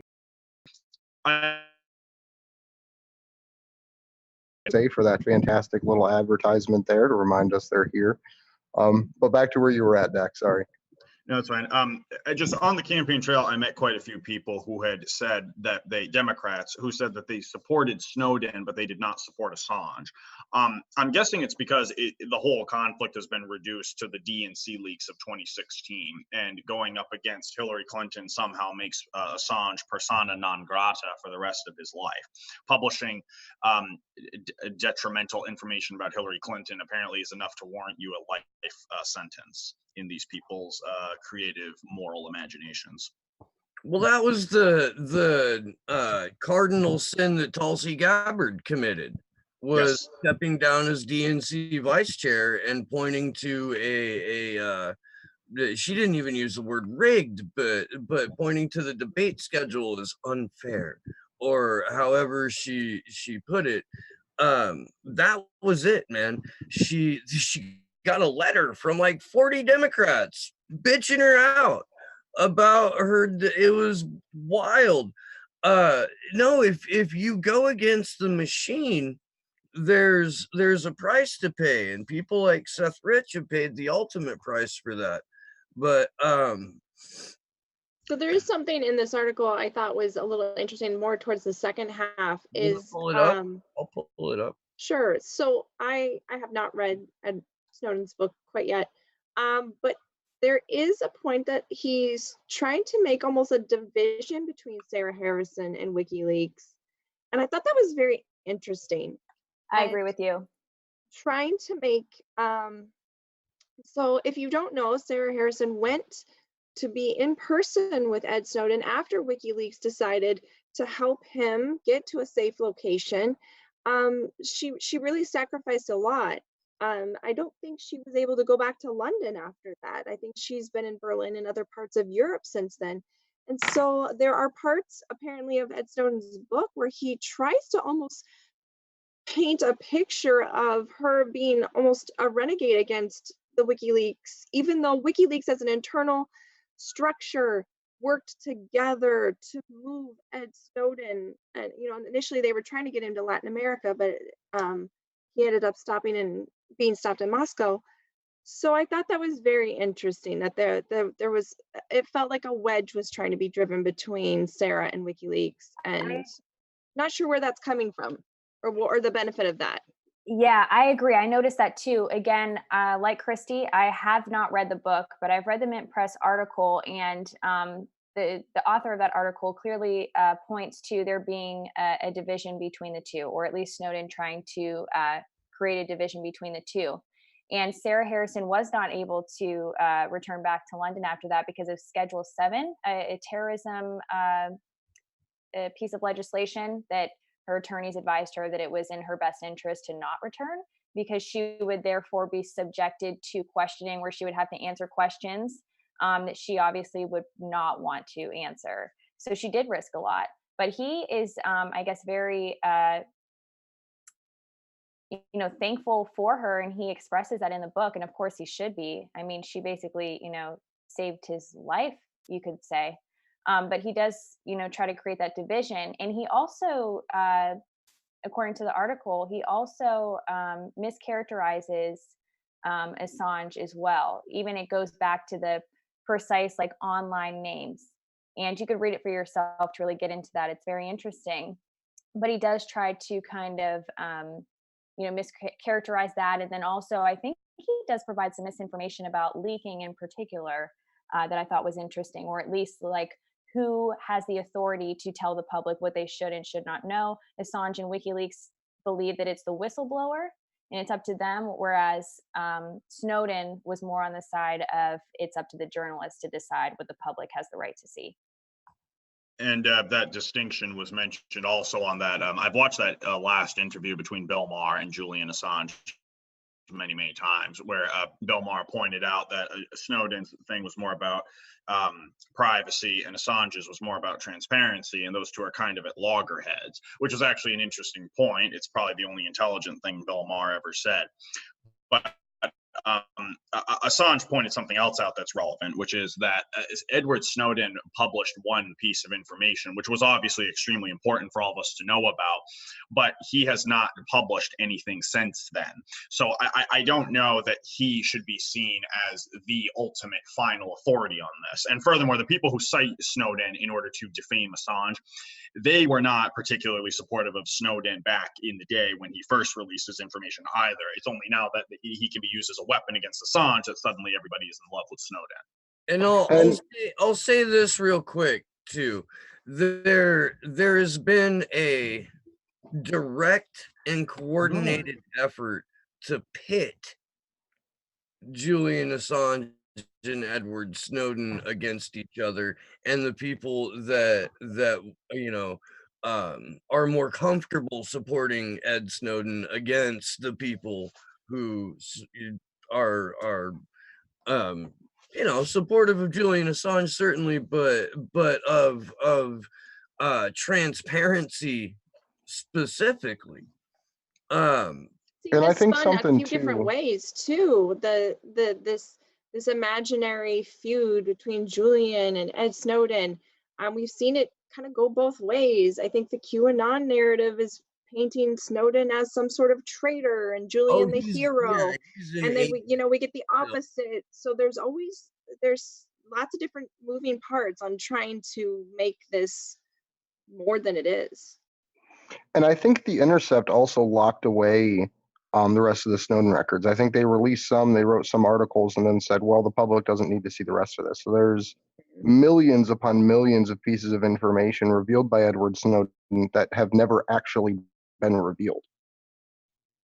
And I might be wrong on that, but I'm pretty sure that I think it was Glenn Greenwald's The Intercept, has actually stopped their release of articles citing storage problems. I have a Google Drive. You can store the information in there.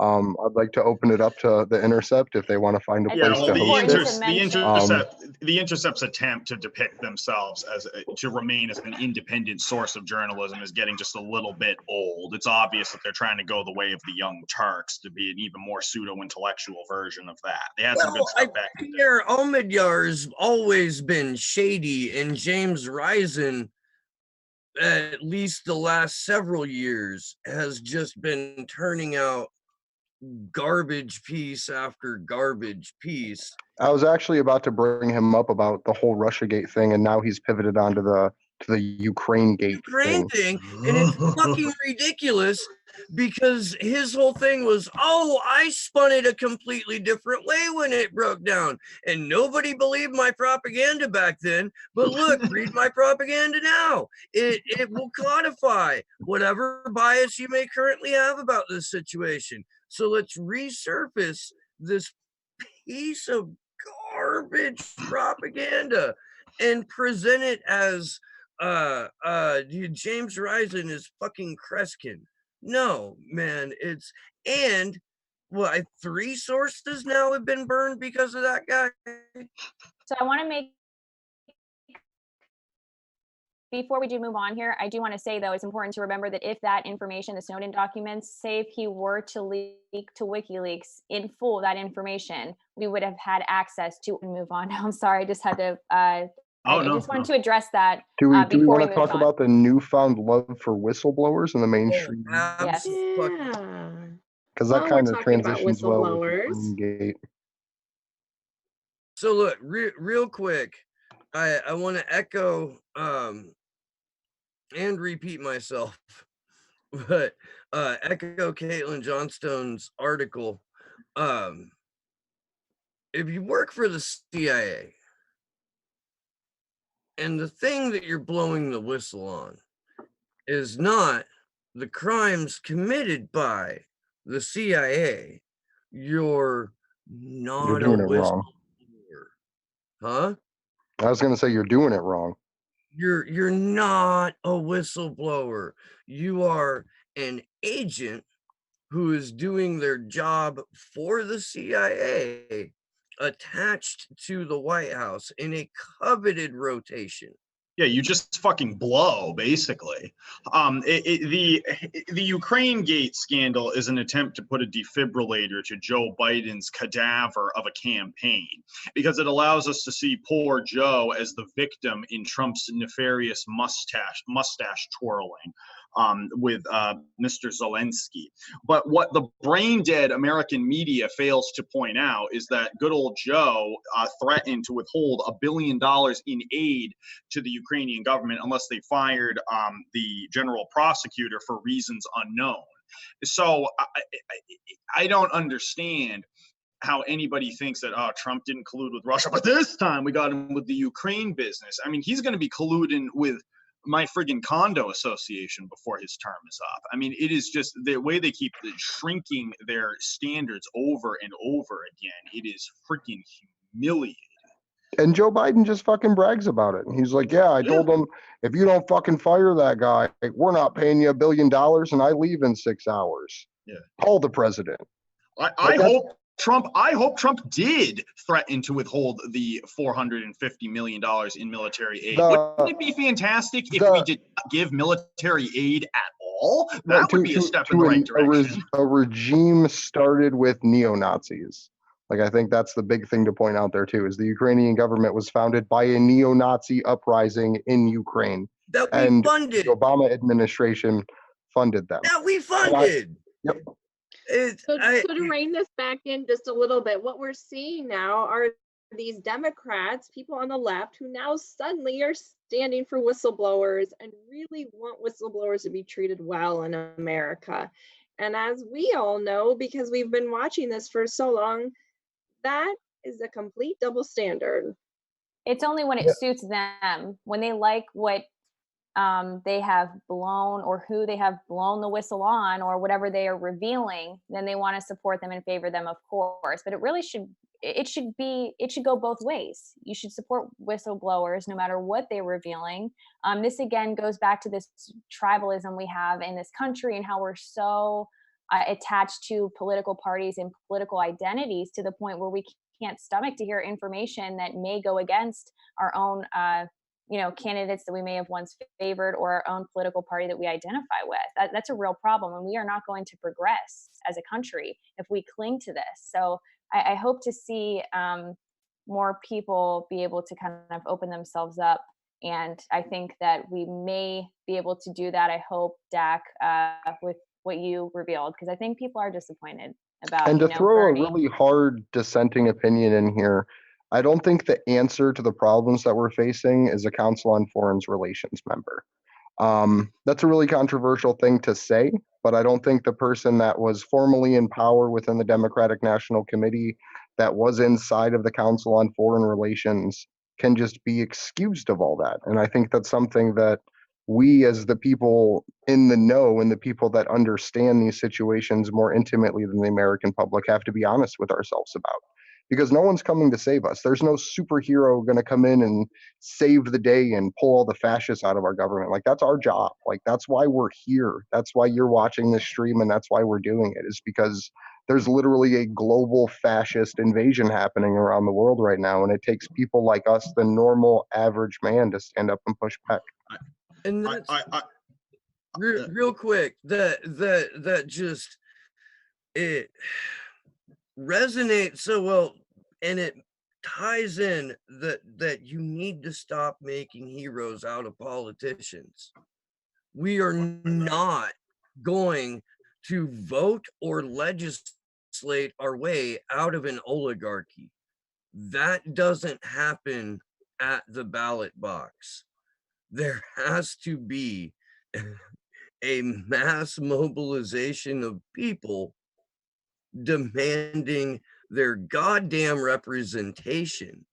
And it's going to get weird, but it's already weird. And that's what I hope Tulsi Gabbard becomes, because then I'll put more support into her and more support behind her.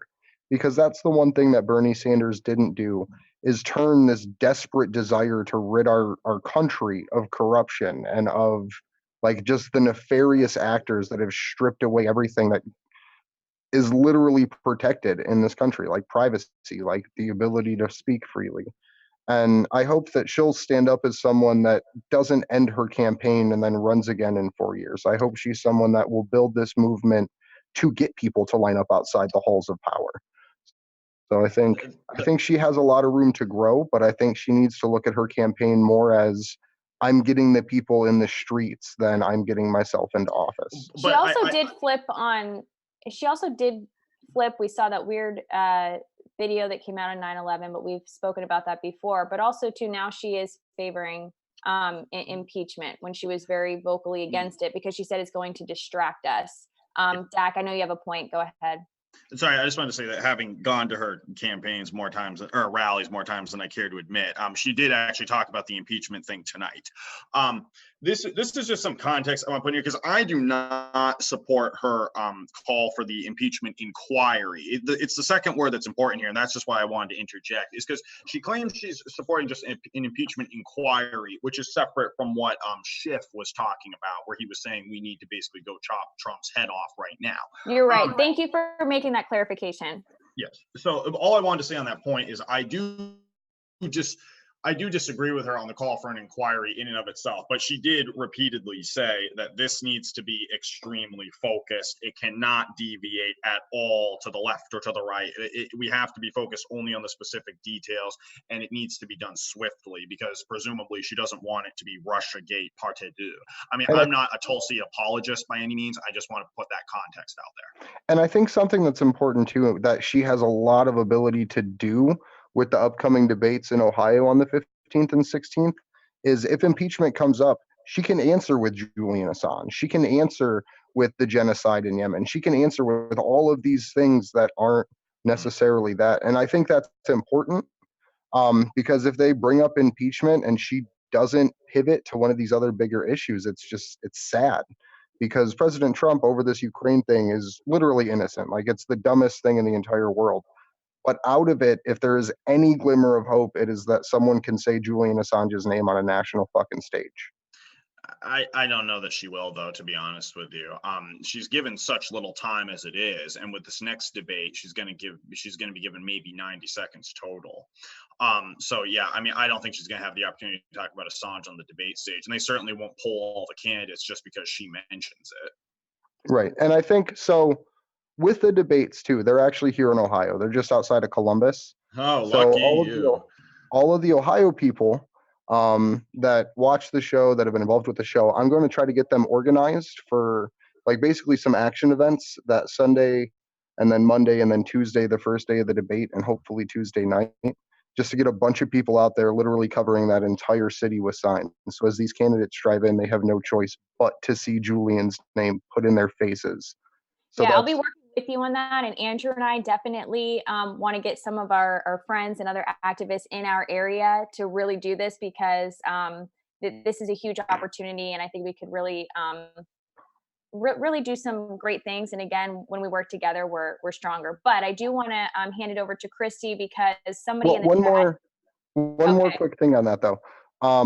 So we've contacted Tulsi Gabbard's campaign relentlessly to try to get her on this show, like probably more than I'd be willing to admit to you guys on camera right now. But we need your help with that. Would you like me to mention it to her in person tomorrow? She has one of our wristbands, and if you could, that would be awesome. I'll be seeing her at least twice tomorrow. I can certainly mention it to her. I have I'll send some more emails to her campaign, but I'm also going to release the link to her event coordinator or her event coordination website where you can put in requests for her to join your show or other shows or things like that. And I think putting in a coordinated effort through her website to get her on here may be something really cool to try and do. I'll talk to her about it tomorrow. Cool. Yeah, Dak, if you could do that, that would be fantastic. And again, mention the wristband. I don't know if she would remember, but one of her very loyal supporters in Chicago, who's working on her campaign, did give her a wristband, and so that was really a big deal for us. We were really excited about that. But I saw the photo with the wristband. Yes, actually. It was very cool.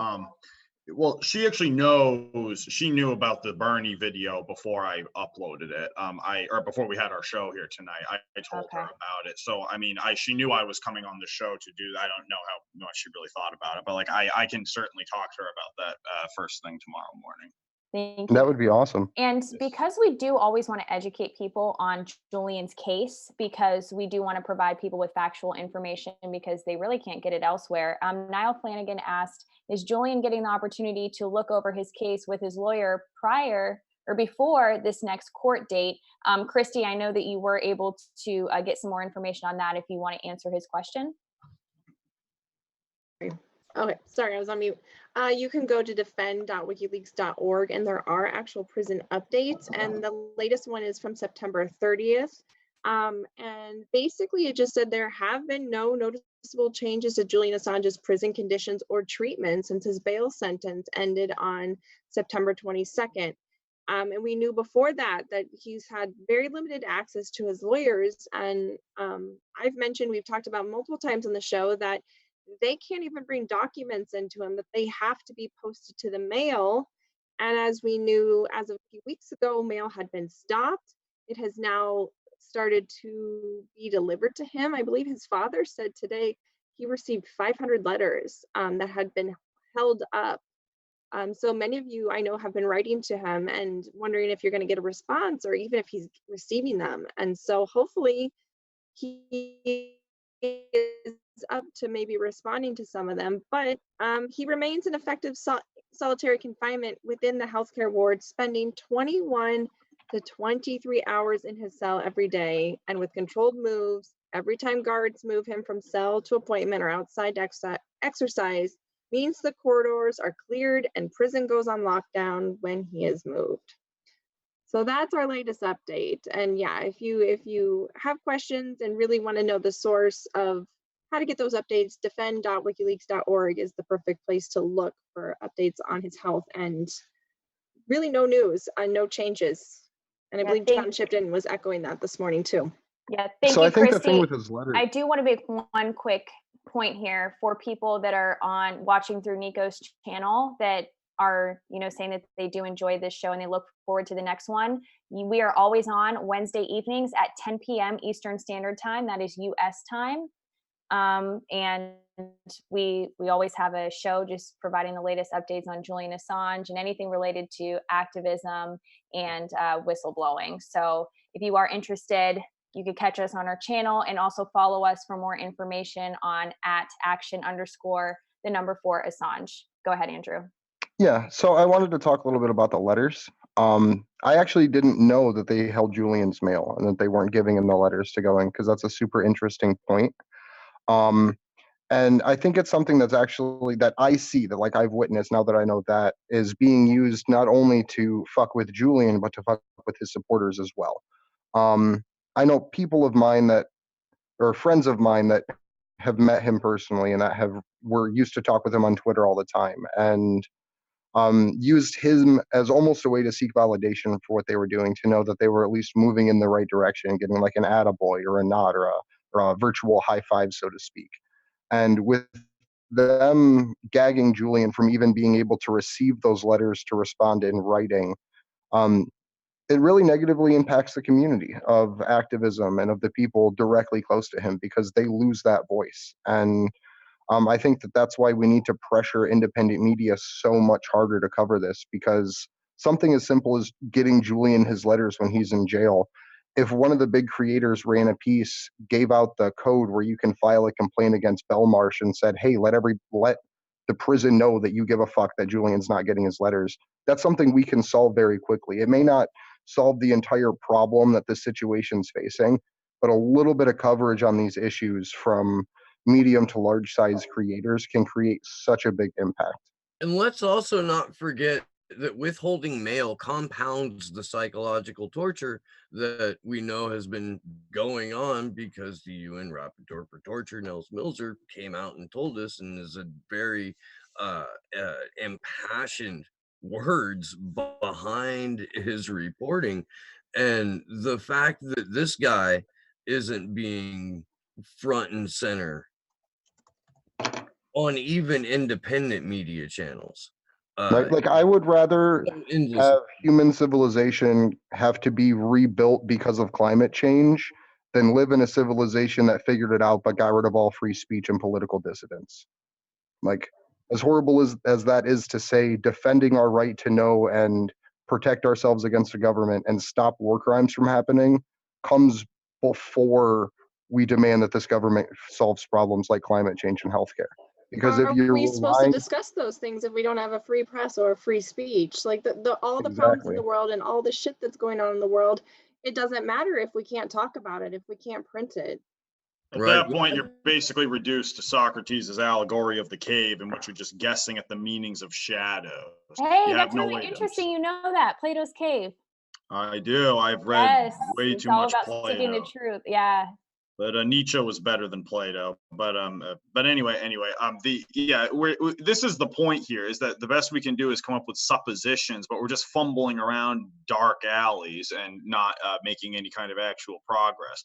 Personally, I would prefer to have a little bit more information on these issues than that. But that's the only thing that's at stake here with Julian's prosecution. And whatever cause it is you support the most, or whatever cause your friends support the most, the ability for that cause to continue to be supported relies on access to accurate information. And again, this is not just Julian Assange versus the United States government. This is setting the precedent for any publisher globally who pisses off the United States and prints something that they don't want printed. Because again, Julian Assange, not an American citizen. WikiLeaks, not a US publication. Or pisses off another country. Like, let's say there's a French journalist that releases some shit about Japan. Yeah. Japan then has the global legal precedent to say, hey, well, the United States did this, so why can't we pick this dude up out of France? Only if it's the So French Empire, though. That's the point, is that this country's fair. empire is so far-reaching that we have the ability to do that. Noam Chomsky brought that point up, where he said, why should the United States have the ability to enforce its laws outside of its own boundaries? I mean, do you want your, wherever you work outside of here, should a rival company have the ability to come in and dictate the way that you do business? I mean, it's completely absurd. Right, but we're subjected to a different, or other countries around the world are subjected to a different set of standards than we are. And I'm not advocating for that. It's wrong, but that's just the reality of it. I don't think another country could get away with this to the extent that the United States has. Don't you guys? Like, I'm really disappointed at some of the free countries in the world, like the Irelands and things like that, that have managed to get those third parties into power with pirates and Greens representing them, that they don't even do anything. Like, they're not willing. But Ireland's not a free country. They've been subservient to the Brits since. Well, right, but they've actually started to mobilize to reclaim their sovereignty. That's something that's a big, like, Irish and Scottish thing going on right now that I started to see more and more of. Well, any time now. I mean, might as well honor Michael Collins before my grandchildren are dead. I mean, Jesus Christ. But anyway, that's a different story. So do we want to, we have another topic yet to tackle. Again, like we said earlier, we have a lot of things to discuss tonight, but it is important. I think we do want to show everybody the Gordon Dimmick video about Chris Williamson, the MP, and his motion to Parliament. We should probably show that. And I'm sure most of you are familiar with Gordon Dimmick. He is a friend of our Vigils. He has been on before, and he's a major advocate for Julian Assange and for journalism and free speech. If you can send me the link, I can pull it up, or if someone has it up and can screen share. Yep, hold on. It's at the beginning of the chat, but I'll relink you. So make sure you guys, if this is your first time tuning in, make sure you do like and subscribe to our channel. Like I said, we are on every Wednesday evening at 10 p.m. Eastern Standard Time in the US. And we always post updates about what we're going to speak about on our Twitter. So you can follow that as well. Cool. So I got this up here. Let me share it over.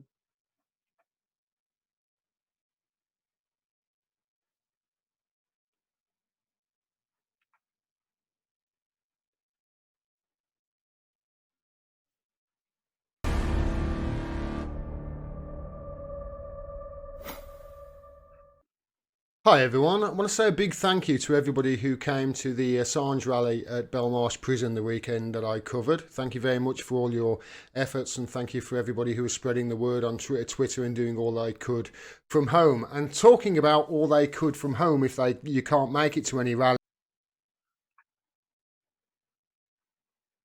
Oh, I don't think that that's working properly. Let me. No, it Was it? Yes, it was working fine. Okay. In support of Julian Assange and a free press and freedom of the press and free speech and journalism. There is something you can do right now that really will go some way to helping him, because the one MP who was at that rally the weekend, Chris Williamson. That is not showing up too well, but I will link it in the chat for everybody. It just basically caused my screen to like freak out from what I saw. Yeah, they couldn't see it. Sorry guys, we tried. The short of it, just so everyone can know, is that there's an MP in England that's actually bringing a motion forth to condemn the treatment of Julian Assange right now. So that's, I don't know if someone wants to dig into more detail on that real quick. Well, isn't that a nice gesture? His name's Chris Williamson. He's been interviewed several times at Assange rallies, and he may be the lone, certainly the loudest voice in Parliament that has stood up for Julian Assange. So for even for a motion to get in front of Parliament, that I can't imagine anyone in the United States bringing forward a motion on the floor of Congress to halt the extradition of Julian Assange, to Maybe Tulsi. you See, know, that's why we need more Cynthia I McKinneys in the would world. love for her to come on this show so I could ask her that question. Would you draft legislation to halt the extradition of Julian Assange? Would you draft legislation to condemn the treatment of Julian Assange? I think the better question is why haven't, not would. You know, I understand. I do. I would like to give the opportunity to hear an answer as that didn't start from the point of condemnation. That's fair. That's very fair. And so Gordon was asking in his video, or showing rather, how to write to your MP, and encouraging people who live in the UK to find their MP and write them to support and sign on to this motion. And his video is actually quite short, but he's just kind of doing a very simple search and how to get their email addresses. You can also go to Unity for J. We have a tweet on how to contact your MP with links. But really that's for people that live in the UK right now to help support and try to get more signatures. A great tool for Americans is ResistBot, I think it's called, on Facebook. They also have a text line that you can use. It's and I think they have a Twitter. It's just a text-based thing that they will send faxes and emails for you. They will also connect you with phone calls to your local representatives, whether it's at the state level or at the federal level. So that's a really cool way that if Americans wanted to write or call their senators or congressmen, or even state house and state Senate members, they can call them as well and send them faxes. And that's great when you blow someone's fax machine up with like 4 faxes a day about Julian. It's a good way to like tie up business as usual in Washington. I actually met a guy who's trying to challenge Jean Shaheen's Senate seat. She's my senator from New Hampshire who's been in government since the dinosaurs. And I asked him, hey, maybe you would differ from Jean Shaheen on this point. She wrote a letter to Mike Pence imploring him to put pressure on the Ecuadorian government to kick Assange out of there. I read about that on actionforassange.com. That was the only place I ever heard about that, actually.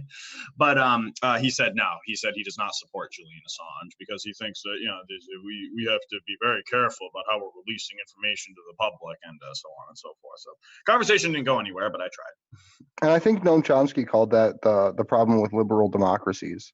It may have been Chomsky, but talking about how everything's built on secrecy, where they give this aura of wonderfulness and wholeness and taking care of the worldness, and then in the background hide literally everything that's about them genociding and killing and poisoning water and using vaccines to release diseases and sterilize populations. So I think and if you're going to run your country on propaganda, which ours is, you have to convince everyone that the outlet with 100% accuracy rating and the guy who published the information that was, at least at the time, vital to what was left of the anti-war movement, what became Occupy Wall Street. The last time that there was real genuine activism on a large scale in this country, I was talking about this with Jason Burmis Sunday on the show. There was a period of time from around 2005 to about 2010, 11, 12, where we had an engaged and activated population to a degree where It had to be covered every single night. Jason Burmis got like 10,000 people to show up to the Bilderberg meeting in West Virginia when he was with InfoWars. And this is, I mean, like, and that's real, dude. That's an activated population. I know there were a ton of problems with Occupy, and there was massive infiltration, but we are going to have to do something bigger than that to make a difference. And I think this is so one of the big things that inspired me to try to get everyone involved in decentralized activism was the Million Mask March. It's the anonymous event that happens one time a year. It's to remember the 5th of November for anyone out there who's seen V for Vendetta. It's to commemorate the time that they almost got to level the government in the UK. And it's a time for political dissidents to stand up and rise and let their voices be heard. So we have a ton of protest dates. The first one coming up in November, so next month is the 5th, and that's actually before the general election for most places that have off-year elections. There is other big protest dates. The 4th, which is this Thursday or this Friday, marks the 13th anniversary of WikiLeaks.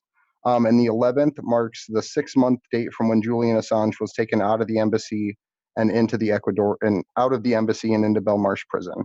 So that week, the 4th through the 11th, we're really going to try to push people to get out there, to hang up signs, to attend protests, to be the protest in their town, but also to make it to the larger ones or to try to host a larger one for your community.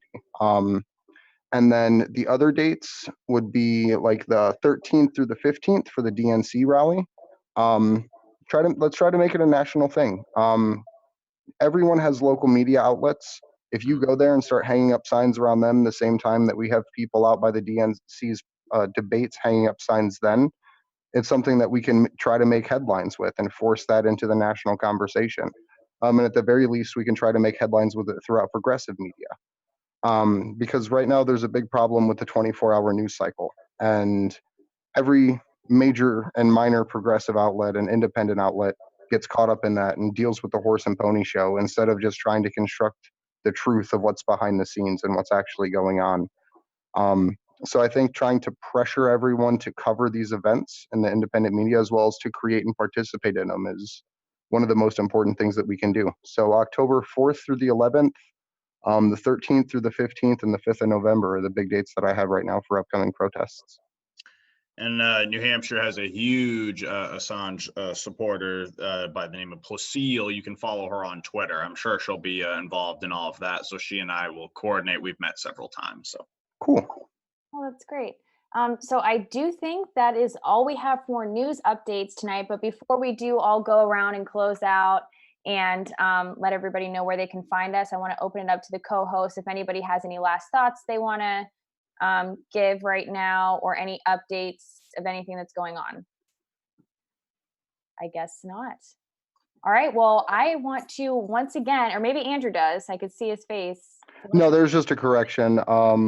YVIY1 in chat said it is Iceland, not Ireland. So I meant Iceland for the people that have thrown out their banksters and have instituted a pirate or green government. So thank you for that correction there. Okay, so I want to, again, on behalf of all of us, thank Niko House and the MCSC Network, Jason Carney with the people of the 99% and Anonymous Fights Back for collaborating with us tonight. This was a really fun episode, and we also want to thank Dak for being with us. We really appreciate it, and we enjoyed having him on, and I personally appreciate working with you, Dak, and again, like I said, you are providing me with a lot of information about the candidates for my article. But that is all I have. I will be on Real Progressives to talk about my article, so I'm sure we'll get into the Bernie stuff. I'll be on Real Progressives next Thursday, October 10th at 9 p.m. Eastern Standard Time in the US. And my name is Taylor Hudak, if you don't know me. And which most people don't. You can follow me on Twitter at _Taylor Hudak. Thank you guys so much for watching. And then where can they find you at, Dak? They can find me at Dak Rouleau on Twitter. They can find me at overwritten.org. Every Friday night, actually, on YouTube, D. Pierce SSC has me on his show to debate. Well, we recorded on Friday nights, but then it's aired later in the week. He's a huge Andrew Yang supporter, but he likes hearing from the other side, and so he's had me on several times. I'm now a regular guest, and I really enjoy talking to him. All right.